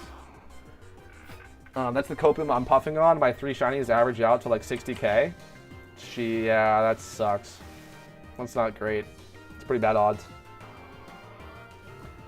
I just hope I Mickey a shiny eventually. Yeah. Good luck, bro. Good luck. Good luck, dude.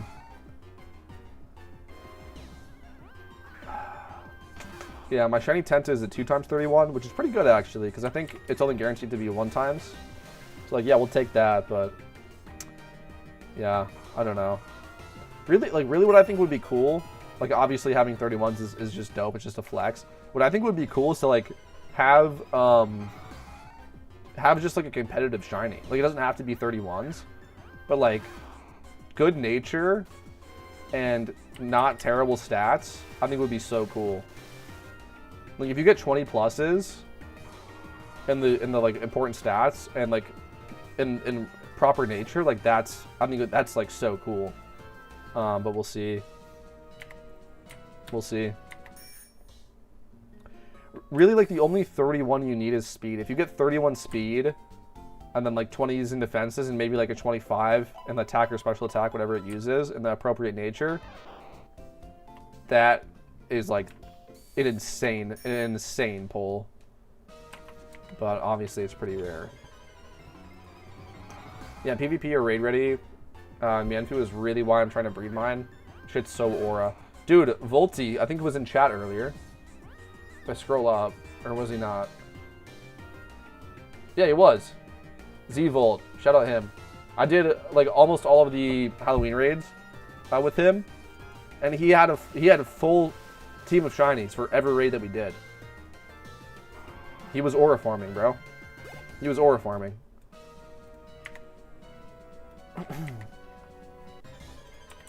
It was actually like wildly impressive. I thought it was like cool the first time, and then he just did it like back to back to back to back. Really, really cool. I think they were OT as well. Pretty sure they were all OT. Just crazy, bro. Just flexing on the broke boys. That's okay. We can take it. Well, that's how it was with my team members, dude. Some people are just built different on this game, dude. You just gotta give them their flowers. Like that's just insane. Like that is intense, dude. To have, by the way, for every raid, man, for every raid, like it wasn't just like a one-off thing, which would also be cool in its own right. For every raid we did, all of them shiny. Yes, you can go back in the videos and watch. I don't think I did every raid with him, but all of the raids that I did with him, he had a full team of shiny. So shout out him. He was in chat earlier. Shout out Voltsy. Really cool. And then hopefully if we do the raids with him in Christmas, we'll get to see more of that. Because I'm sure he has... Like, this is... where's my raid box? What? Oh, this is the wrong... Yeah, this is the wrong account. Yeah, whoops. Okay, that's fine. But, yeah, I was going to show my raid box. And I was going to say, he probably has the same raid box, except it's just all shiny, which is insane. It's like a box of Pokemon. Like, that's insane. Alright, we gotta go do special attack. So, someone told me there was better... How to remove OT asterisk? Any idea? You have to... Here, I'll just show you. So, OT asterisk means that the Pokemon that you, like, bred or whatever, you don't have caught OT in the Pokedex. So you have to have caught that Pokemon, right? In the Pokedex. And then you will have to breed the asterisk Pokemon one more time, and then that will remove OT asterisk. Yeah. There you go. Hold on, didn't somebody say that there was, was it Hoenn E4? That does special attack as well? Somebody told me there was like a E4 that does better special attack than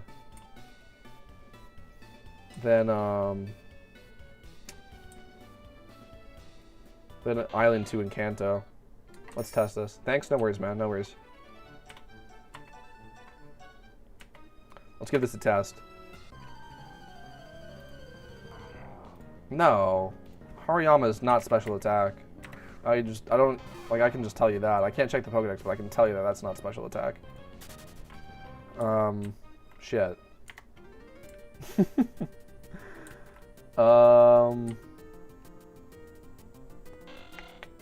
Johto?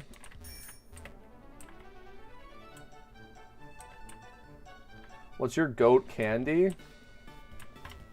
Good question. I don't really eat that much candy, honestly, dude. But I will come up with an answer for you.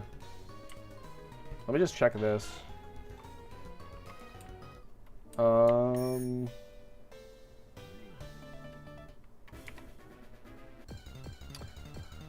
Plus 2 HP, Hariyama, thank you. Sand Slash is not a special attack either. It's gotta be like attack or something, maybe speed. I eat like, out of like the candies I eat, it's like mostly like chocolate. So like Kit Kats, Reese's Pieces, Crunch Bars. But if you guys have ever had, okay, Sour Patch Kids are goated. If you've ever had the, it's pretty much the same thing, but if you ever have, I think they're called Airhead Extremes. It's like the rainbow, like, rope of candy with, like, sour sugar on it. And then there's also that, but it's just, like, little, like, bite pieces. Those are fire. Yeah. But I don't eat that much candy. I'm more of, like, in terms of, like, snack food, I'm more of, like, a chips guy. We shunting right now? Nah. We're finishing up these Pokemon here with special attack, and then I'm gonna list 1 or 2 of them. But yeah, we'll shunt after event season, boys. We'll do the Magikarp shunt. I'm just gonna go to Island 2 in Kanto. I don't actually need to level these up that much because they're gonna evolve anyway. But I'll figure that out on the main account. The Airheads, yeah. Is it Airhead Extreme? Yeah. EV training, yeah. Yeah, I think it's called Airhead Extremes or something. Those are pretty good. But yeah, Sour Patch Kids, in terms of like a sour candy, that's just the GOAT. We used to have those in college all the time. I was in a fraternity in college, and the freshmen always had Sour Patch Kids on them, which is fire.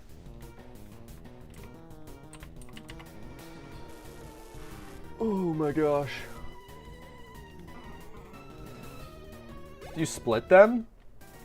What do you mean?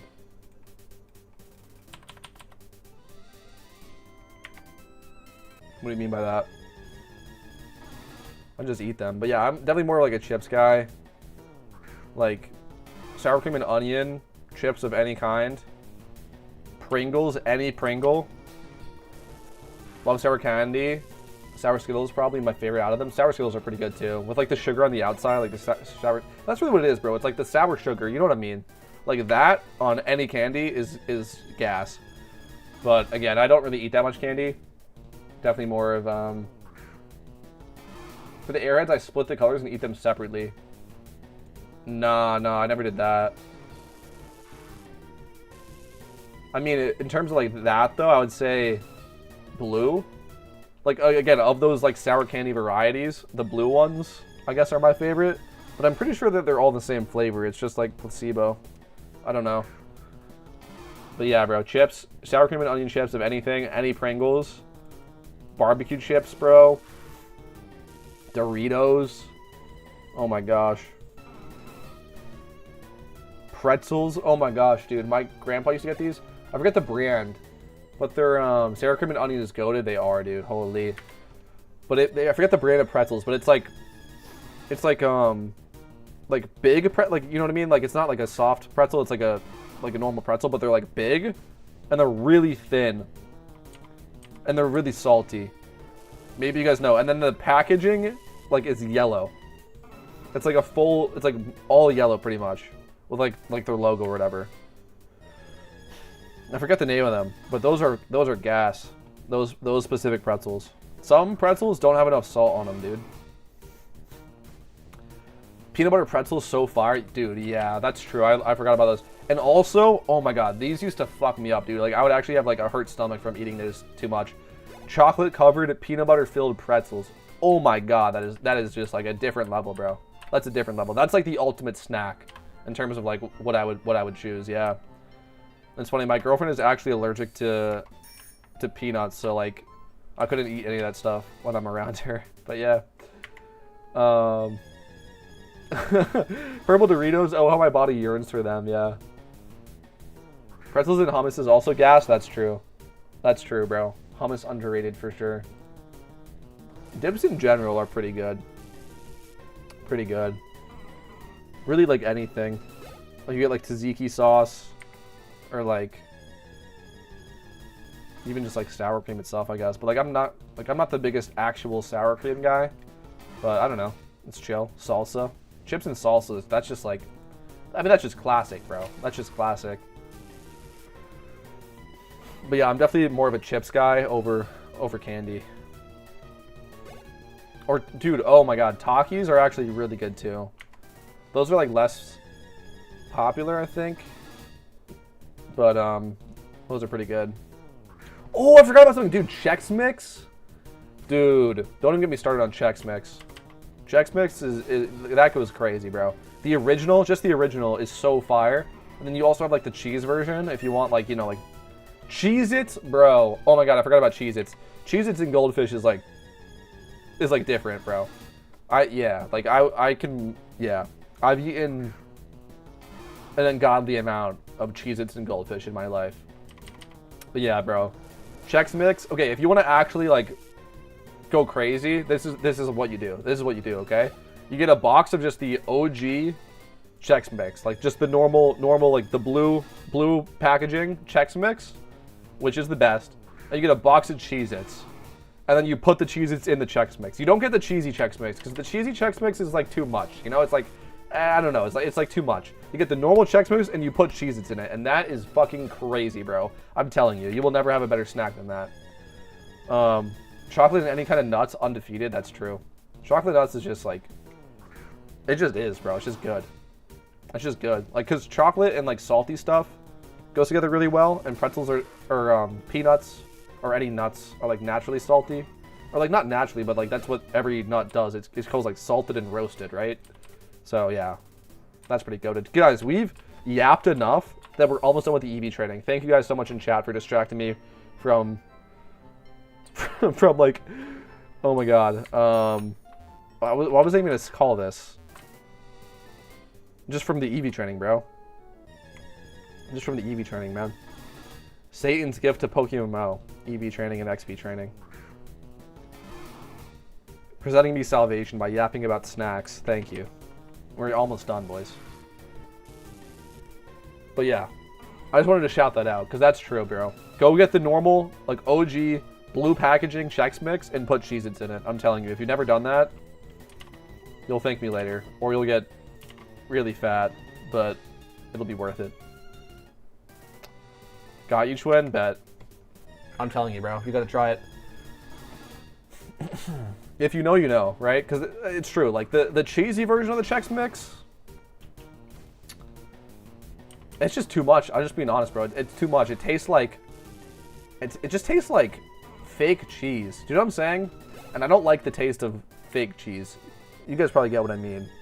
It just kind of tastes a little gross, to be honest. Like, I'll eat the whole bag. Don't get me wrong. I'll eat the entire bag. But... yeah, the cheesy Chex Mix is too much. But if you get the normal Chex Mix and you put Cheez-Its in it, oh my god. It's crazy. It sounds gas, it is. I'm telling you. And then there's also, like, Cheez-Its make their own version of this. Like, they do their own thing. But, like, besides the Cheez-Its part, like, their normal Chex Mix part of the Cheez-Its Chex Mix is pretty mid. So you have to do it yourself. You have to go get a box of Cheez-Its and a box of Chex Mix and put them together. But it's worth it, bro. It's worth it. I can't believe that they fumbled that hard. I'm telling you, because I've had this before. Like, Cheez-Its puts out their own version of this, but the Chex Mix part is just mid. So, there you go. That's my favorite snack, though. That's my favorite snack. All right. Nearly done, fellas. Nearly done. I think. Do we have one more to do? One more sweet scent? Are we out of sweet scents? No, okay, yeah. So we heal one more time and then we're done, fellas. W. W. We can list some mons up. And then, yeah. I don't know. Maybe do a recap. Quick recap of what the going-ons were. I don't know. Is there anything else we should do on stream before we wrap up?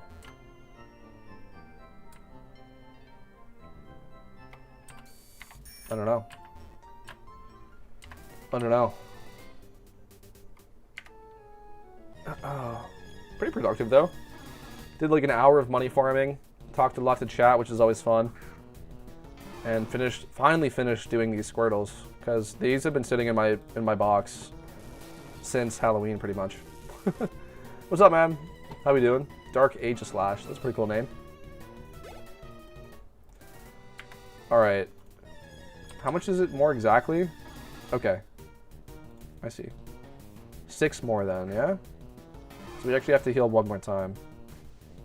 Which is okay. Alright.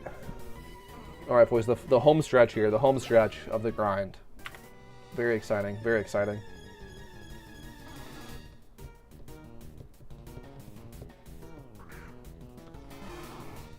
Alright. I wonder how much these are going to go for, like the cheap ones. Because I think the cheap ones are still, unfortunately, underpriced currently. So I don't know if I'll even actually list them. Do I even have... Oh, no, the cheap one I already did, yeah. But we'll see. We'll check this. We'll price check all this stuff. Doing good. Shunting, Ghastly, and Old Chateau. Nice, man. Good luck to you. Mega Shiny Gengar is, like, another one of my favorite Pokemon. Very cool. Very, very cool. They did like the normal Shiny Gengar pretty dirty, but Mega Shiny Gengar is cracked. Top tier shiny, without a doubt.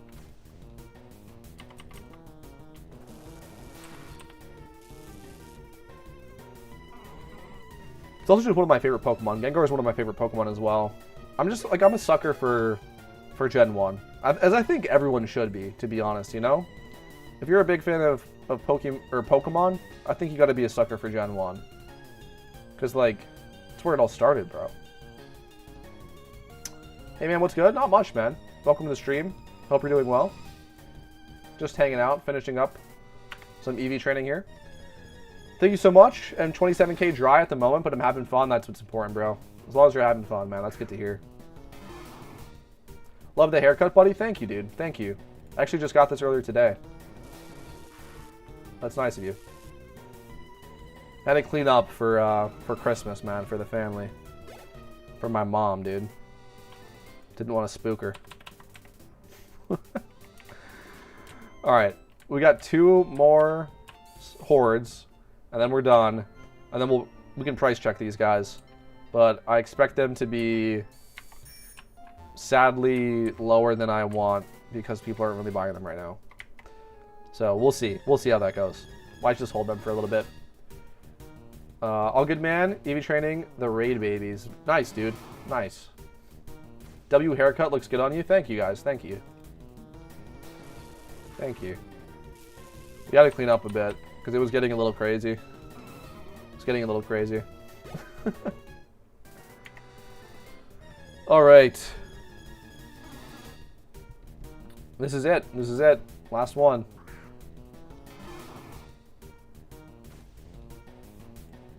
Boom. Done. All right. Let's go back. Let's go to the main account. Let's price check.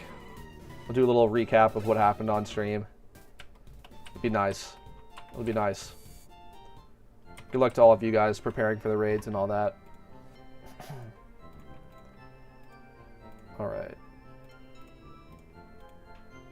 There we go.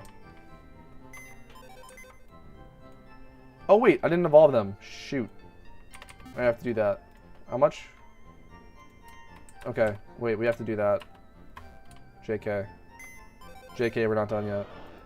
Oh, and I didn't actually put HP on any of them. Okay, well, okay. Hold on.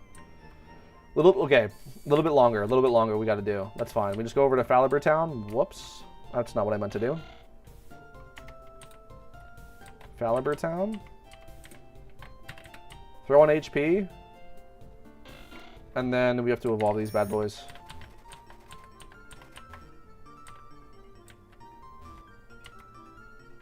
Almost done with them. Almost done with them.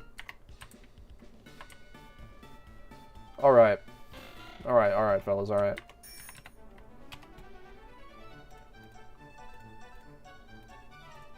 Is there anything you guys want to talk about in terms of the event? We did a lot of yapping in the stream already about that. But I don't know. Always fun to talk about that stuff. Always fun. Like, what are you guys preparing? When you say you're preparing raid Pokemon, like, what does that mean? What specifically are you doing? What have you already done? Anything cool? Anything notable? I can just say my favorite raid Pokemon is Ampharos, the GOAT of Plus, you know, the best Plus Pokemon. I think you could also make the argument for Manectric, but I think Ampharos is way cooler. So, there you go. I can also show you guys my box when we go back to the main account. But we have to do this first.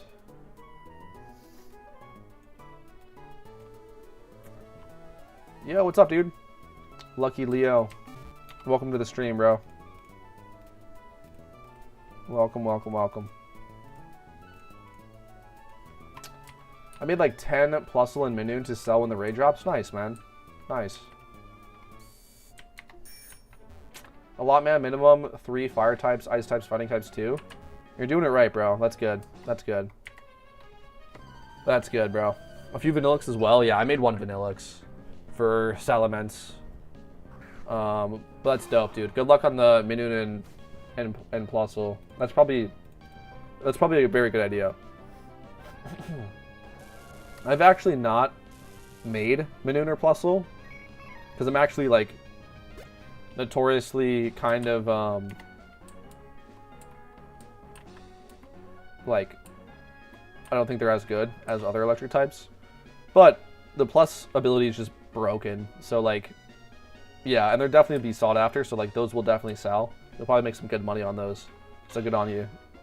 But yeah, they're definitely good. Like the only reason that I don't like them as much is because it's reliant on your teammates being competent, which is never a good thing to rely on in this game. Never a good idea to rely on your teammates being competent. Yeah. Right, because if you don't get the plus boost off, it's like kind of, you know,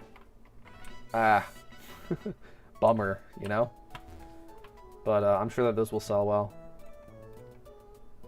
I'll show you guys my raid box after this. We're we are literally so close to being done. We have level 35 war turtles that have to be level 36. So 1 second, and then we can do that. Just hope to be around when the electric raid drops, so I can sell them at their peak. That's true. Yeah, that's true. I'm sure you're gonna make good money. I'm sure you're gonna make good money on that. Yeah, I luckily am in a good team. I'm blessed. Nice, dude. Yeah, nice. We actually had well, we had this during the Mandibuzz raid of someone that brought 3+ Pokemon, like an Ampharos and a Plusle and a Minoon. And if the other raid Pokemon or the raid members just bring a plus Ampharos, you can still coordinate to get the plus boost off every time. But again, it requires your teammates being competent and coordinated, which is not always possible. But it can be done. It can be done. It can be done. So you can get, yeah, like you can get the plus boost without other people bringing Plusle and Minoon, as long as everybody brings Ampharos, which everyone should, because Ampharos is by far the best electric type. But yeah, thanks, buddy. Been meaning to snoop around your Focus Blaster's move sets. Oh yeah, true. Focus Blast is pretty goated. I'll be happy to show that off, because Focus Blast is, in my opinion, so underrated for raids. I think everybody knows fighting types are very good, but I think people sleep on Focus Blast, because there's a lot of raids where Focus Blast is the meta. Like, if you try to go physical fighting, you will struggle compared to just using Focus Blaster. So I'll be happy to show that off. I will say, the other movesets for the Focus Blasters are not that interesting. It's probably, you know, their level up moves, because I didn't bother putting anything else on it because they just click Focus Blast. But I can show you like the general strategy literally right now, because we just finished. So let's go do that. Let's go do that. I'll just teach them all Flash Cannon, I guess. Oh, one more. Okay, one more, and then we'll go. And then we'll price check and we'll wrap up stream. Right, so glad I stumbled upon your Christmas raid guide. Hell yeah, man. I'm happy you're here. Again, just shout out to everybody in chat making the streams way more fun, man. I said that before, but It really does make it worth it, man. It really does make it worth it to be able to talk to you guys and just like have awesome conversations about the game and a cool discourse as well. Like I'm able to teach people things and help them out, and then I also learn a ton from you guys as well, which makes my guides better and more informed. And you know, it's cool. It's cool. All right, let's swap back over to the main account, and we'll show the raid box, and then maybe list one of the Blastoises, maybe not. We'll see. And I also focused on the Sweet Scent Pikachu for training, dude. Nice, dude. Yeah, I'm glad that I got to get that information out about Sweet Scent Pikachu. It was just the GOAT. He's just the GOAT, bro. He can EV train, he can XP train, he learns Surf, Discharge, he even learns Fly, which is insane.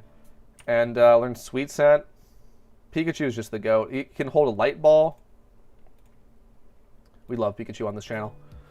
Raid Ready plus Manoon are 300k right now. W, bro. Do you think they'll go up or stay at that price range?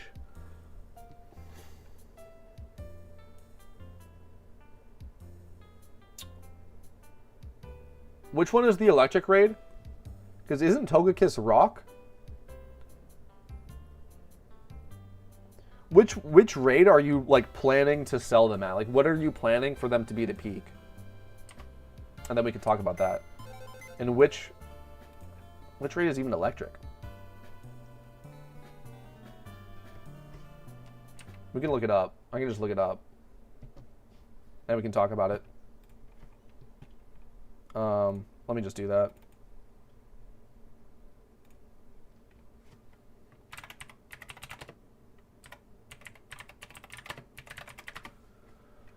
All right.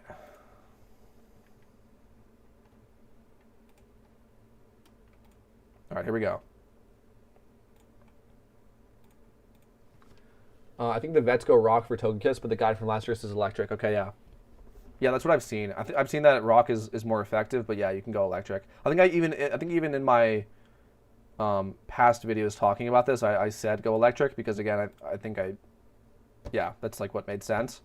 But yeah, I believe rock is actually better. So yeah, if you're planning on dropping for Togekiss, okay, I would say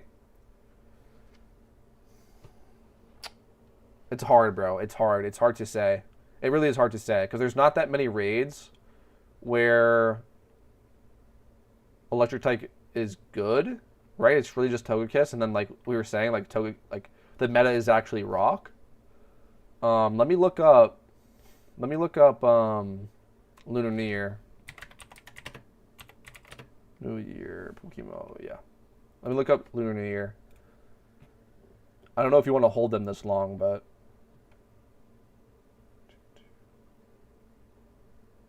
you'd have Braviary and Gyarados. Okay, so what I would say, you can also just make more and sell them as well during this. I would say, have you guys ever heard the term of dollar cost averaging? So I'm banking on newer people to buy these out. Yeah, I don't know if you guys have ever heard the term dollar cost averaging. It's an investing term to both buy in and sell off. Do you know PokePaste? A little bit, but I haven't really like used it that much. I could hold like half, maybe. Yeah, that's what I was gonna say. Is like you can sell off some now, sell off some more when Togekiss drops. You know, it depends on how many you have as well, on how many you're trying to offload, because you definitely don't want to be hanging on to these after raid season is over. So I would say like your safest bet would be maybe not now. Maybe wait for day one of Christmas for event to come back, or like for hype to come back. Day 1, day 2 of Christmas. Maybe start selling, like maybe like sell like one every day of Christmas event. Again, it depends on how many you have, but yeah, that's what I would say. It's like average it out. Sell some earlier in the event. Maybe like sell like a couple when Togekiss drops. If you see a price boost on this, then like do that.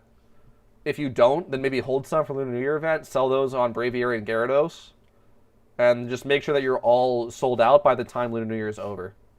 But that's what I would say would be the safest bet. Yeah. You got like 10? Yeah. So maybe go like Yeah, maybe go like half and half. Maybe sell like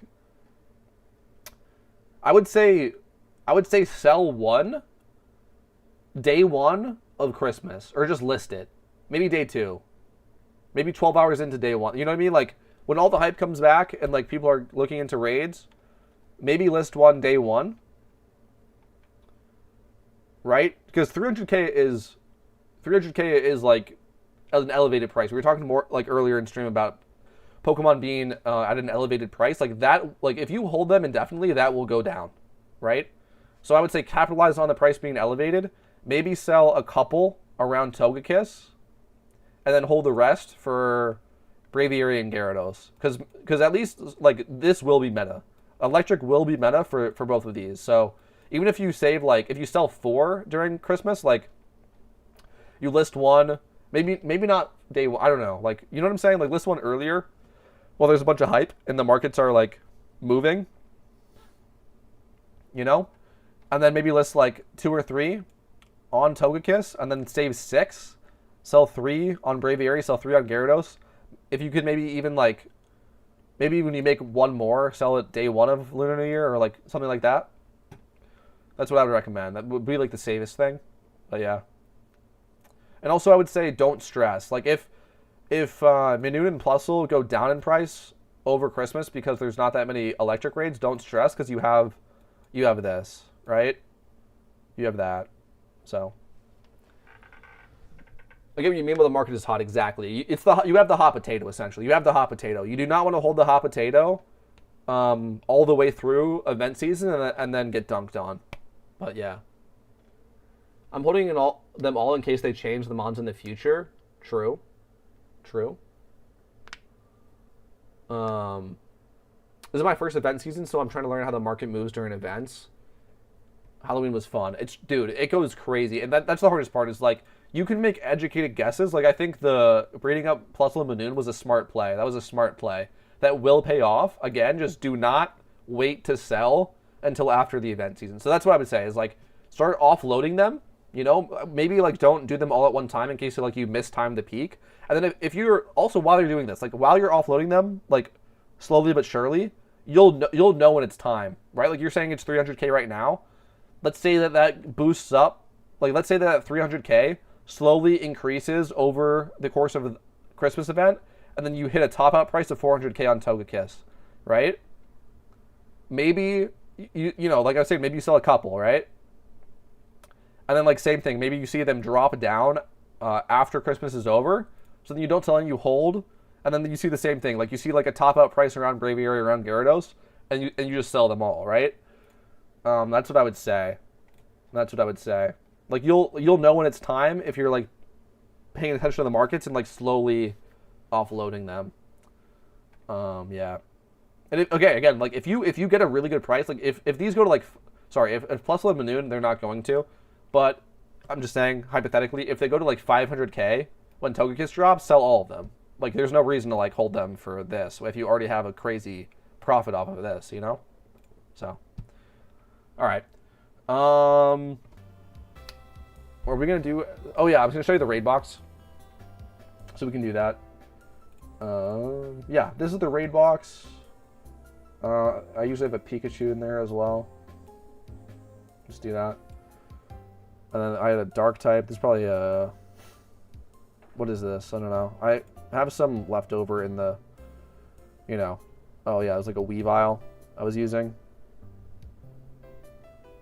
Or no. Or wait, did I already have my Weavile over here? No, I already have my Weavile. What was over there? In this... Was it a... Oh, it was a Crocodile? It was a Crocodile. Which I left... Here. Hello. Because you were for Pumpkin as well. Alright. Oh, and then my... Oh, I didn't do... Oh, I sold. Wait, where's my... Oh, no. Where's my, Where's my ice types? I could have done that when I was EV training, and I totally forgot. Where are my ice types? Oh, no, dude. I was saying, like, do I... Oh, I already EV trained these. Okay, thank God. Never mind. We're fine. I already did this. Okay, wait. So you... Where are the other ice types? It's not just you and you, is it? Hello? Hello? Was that it? Is that really all I did for ice types? Can you search by typing?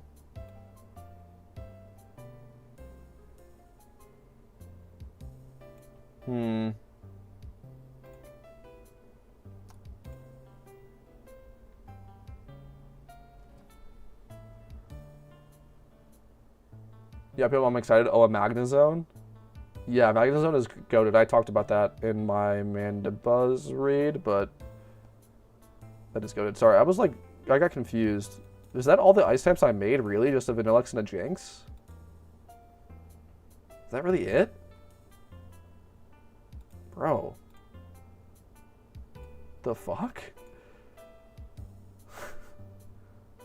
Oh, I was just gonna use dragons for the rest of Salamence? Low key? I'm slacking, bro. I need more ice types. Hello? Realistically, this Starmie clicking Ice Beam is gonna do cap because it's 4 times weak to ice, so it doesn't really matter. Alright, whatever. I think if I just type ice, it should work. Okay. Up to what level should I level them? Should I make them all level 100? No, you should make them all level 80. And then if you have, like, Pokemon for Jirachi, like so, then you can get these to level 100. That makes sense. Oh, it does. Oh, yeah, no, wait. No, sorry, I forgot. Because we already had the Weavile. We already had... Mammoth. Yeah, we had duplicates. That covered... Okay, yeah. Sorry, yeah. Which is, by the way, guys, that's the best way to make raid Pokemon, is to have dual typings, right? Kill 2 birds with 1 stone. Like, we have a dark type and we have an ice type here, right? Same thing here. Okay, yeah, so we have 5... Yeah, we have at least 5 Pokemon in every typing, which is what you want, because then your 6th Pokemon will be like a Murkrow, probably, or maybe a Heal Blocker. Or, very unlikely, be a Sableye, but it is possible. Okay, there we go. 80, gotcha. Yeah, no worries, man.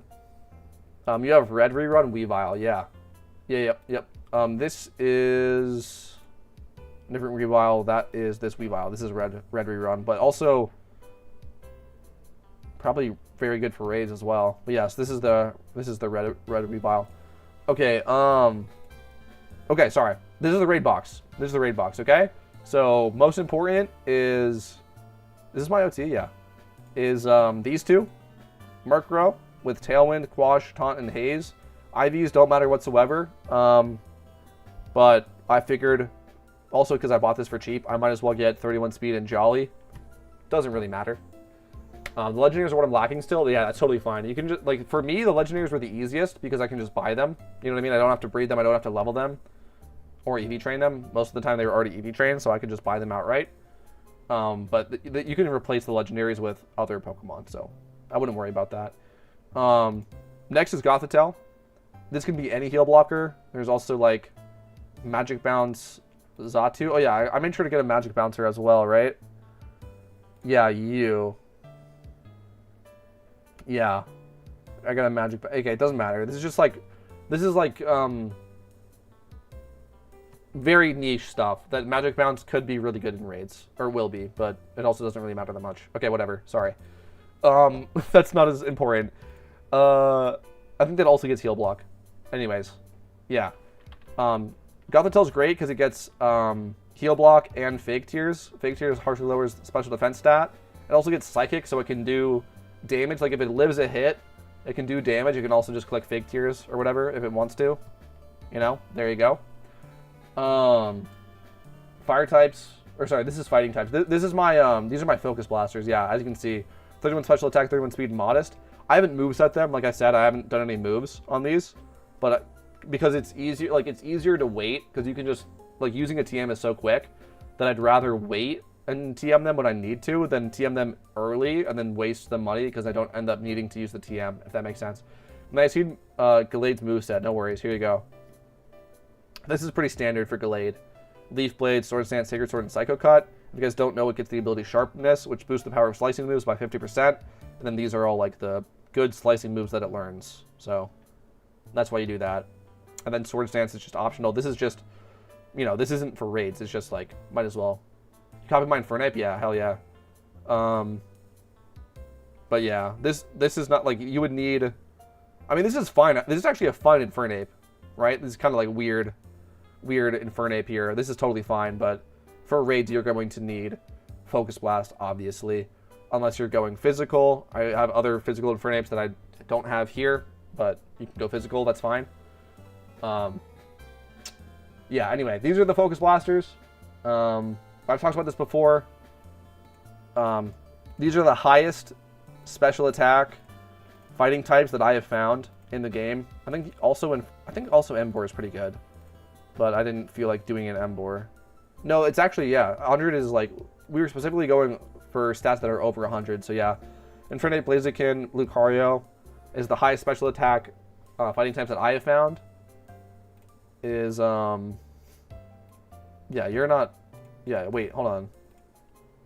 I'm just curious now, I'm just checking. Yeah, it's hard to find high special attack fighting types. I wonder about Mian Xiao. Now I'm just like curious. Yeah, you're 95. So yeah, there you go. It's hard to find better than these, bro. It really is. So then after that, I just got Pokemon with Diesel special attack that can learn Focus Blast.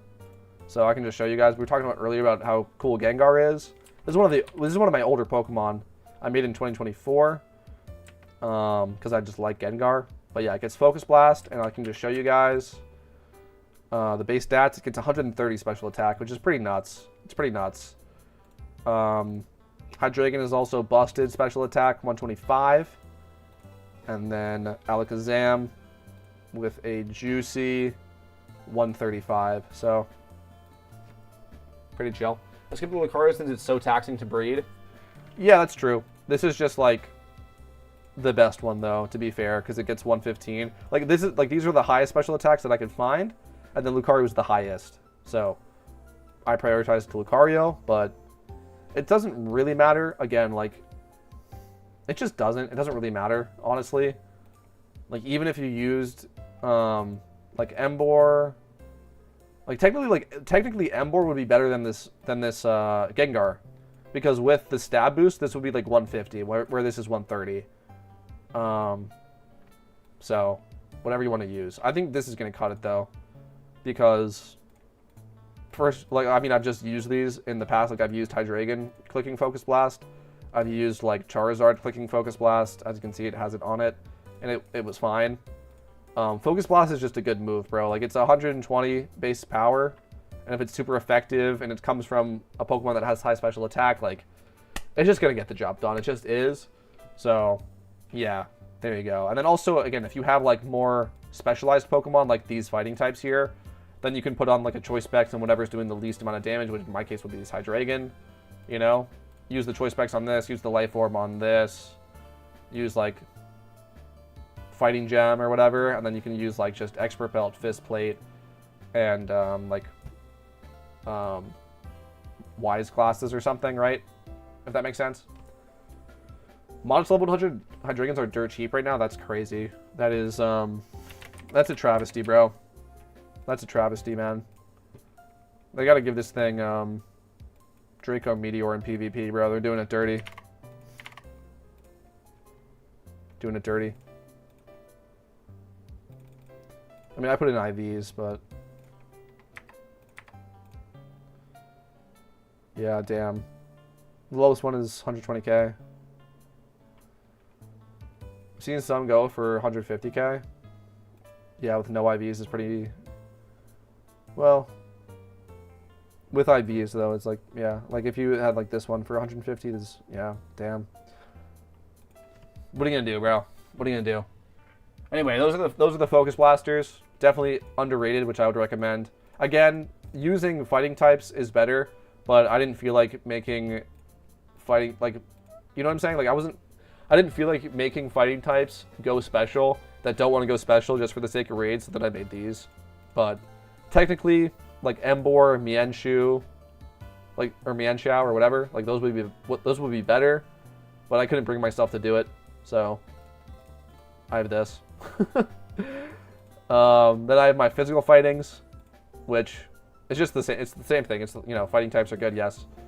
Then we've got our fire types. We have tons of fire types. We also have, you know, the Typhlosions. We have the Ninetales. We got other stuff to fill in. We got the Blazikins and the Infernape. Like, we have a ton of fire and fighting types in general.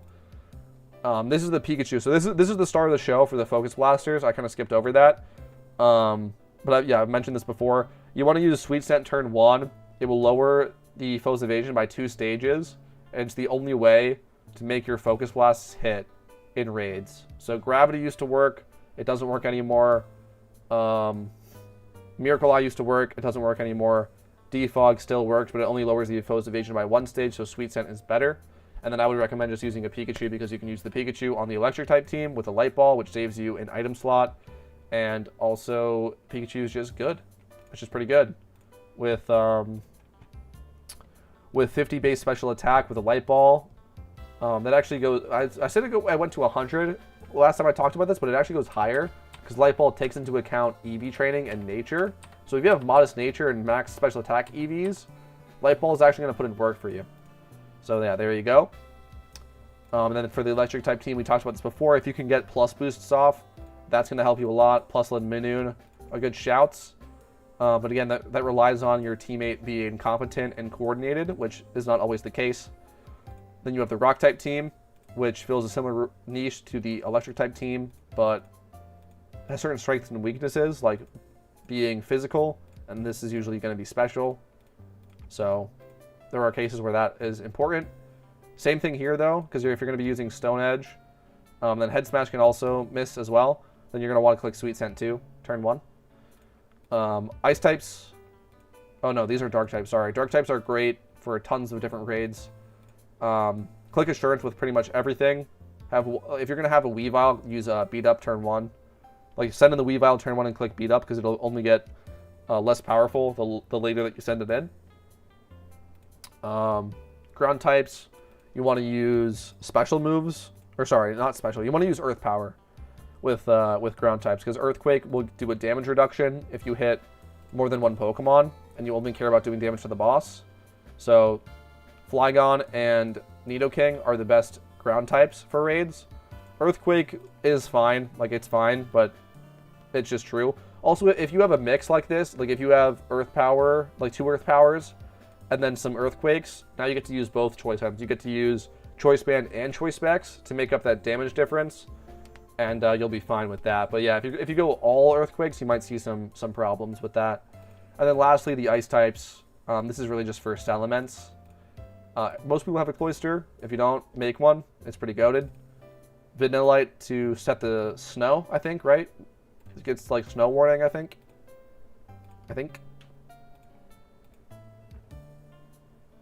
Yep. Vanillite to set the snow. Jinx is pretty easy to breed because it's a female-only species, and it's also good. Then again, we have Weavile, we have Mamoswine to fill out the rest there. Icicle Crash is low-key a weak move, but with Stab, with High Attack, with Adamant, it's fine. And with 4 times a week, yeah. Anyway, that's pretty much the raid box. This is really everything that you will need for the seasonal raids. Yeah. Saw 2 times 31 Modest Zwellius, level 60-ish, go for 80k. It was a pretty good deal, TBH. Yeah, nice pickup. That collection is pretty good. Thank you, dude. Oh, thanks for highlighting that. Yeah, dude, no worries, man. No worries. I have, like, more dedicated raid guides, but that's just good to show. This is, like, the thought process of, like, how I built the team. I also wanted to shout out Magnezone. Somebody mentioned earlier. Living in raids is not important, but if you do live, it makes it easier. And Magnezone is great for that. It has really high special attack at 130, and then it also has good defenses, right? 90 special defense, 115 defense, and then 70 HP. It's very, very capable of living. So that's good, especially if you all send out Magnezone on the same turn, at least one of them will live, which will just help you. So there's that. But yeah, besides that, that's pretty much the box. If you want to help fill out the team, buy legendaries, because they'll come like level 100 ready, you know? If you can't afford that, then you can just substitute these with anything that does high damage. So there you go, guys. There you go. Last point to say is Prankster works against Dark-type raid bosses, so you don't have to worry about that. You can always just use Prankster Murkrow for Tailwind. I'll be taking notes for the Earth Power Mons. Hell yeah, man. Yeah, dude, it really goes under the radar. Nidoking with Earth Power and Flygon with Earth Power are the goats of the ground types for raids. People don't really talk about it.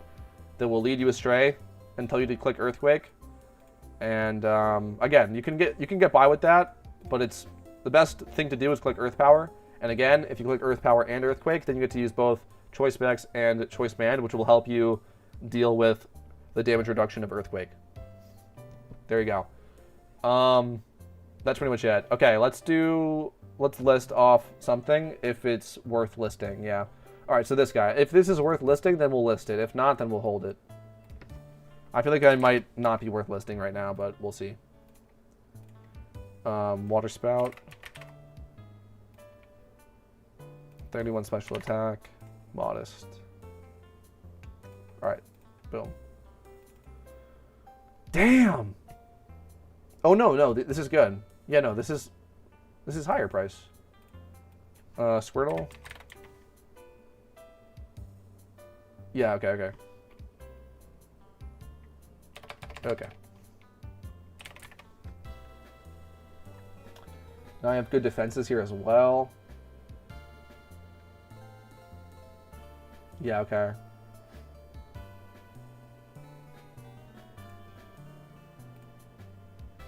Alright, we list this 170k. Where is it? 170k.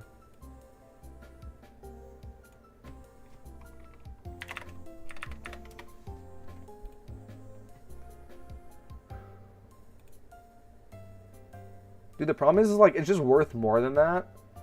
But it being lower speed is just going to hurt it. It's just going to hurt it, man. Like, this one is the most comparable. But mine is just better. It's been up for 4 days. Do I want to sell this for 170? Am I okay to sell this for 170? Let's go 175 at the very least, bro. Like, mine is better than all of those on that page. It just has 30 speed instead of 35 speed, but again, it's just better than every single one of those Pokemon. It's just a shame, bro. It's just a shame that it not having 31 speed is gonna make it more difficult to sell, because it's better than every single one of these Pokemon. It's also better than every one of these Pokemon, and these are going for 250k, which is just dumb. I mean, these have particles, I guess, but like, who cares? It's just dumb. You know, 20 plus defenses. And I'm just not going to be able to sell this for anything more because it doesn't have 31 speed. I mean, I could like, we could try to sell it for more, but it's just not going to sell. I'll just tell you that right now. It's just not going to sell.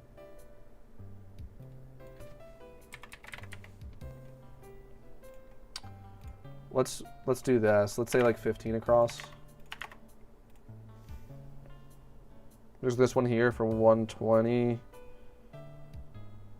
200k. Do I put it up for 200k? No.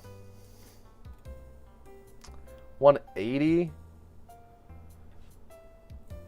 All right, let's go 180 and see if it sells, and if it doesn't, we can always lower the price. Sure, 180k, fine. Fine.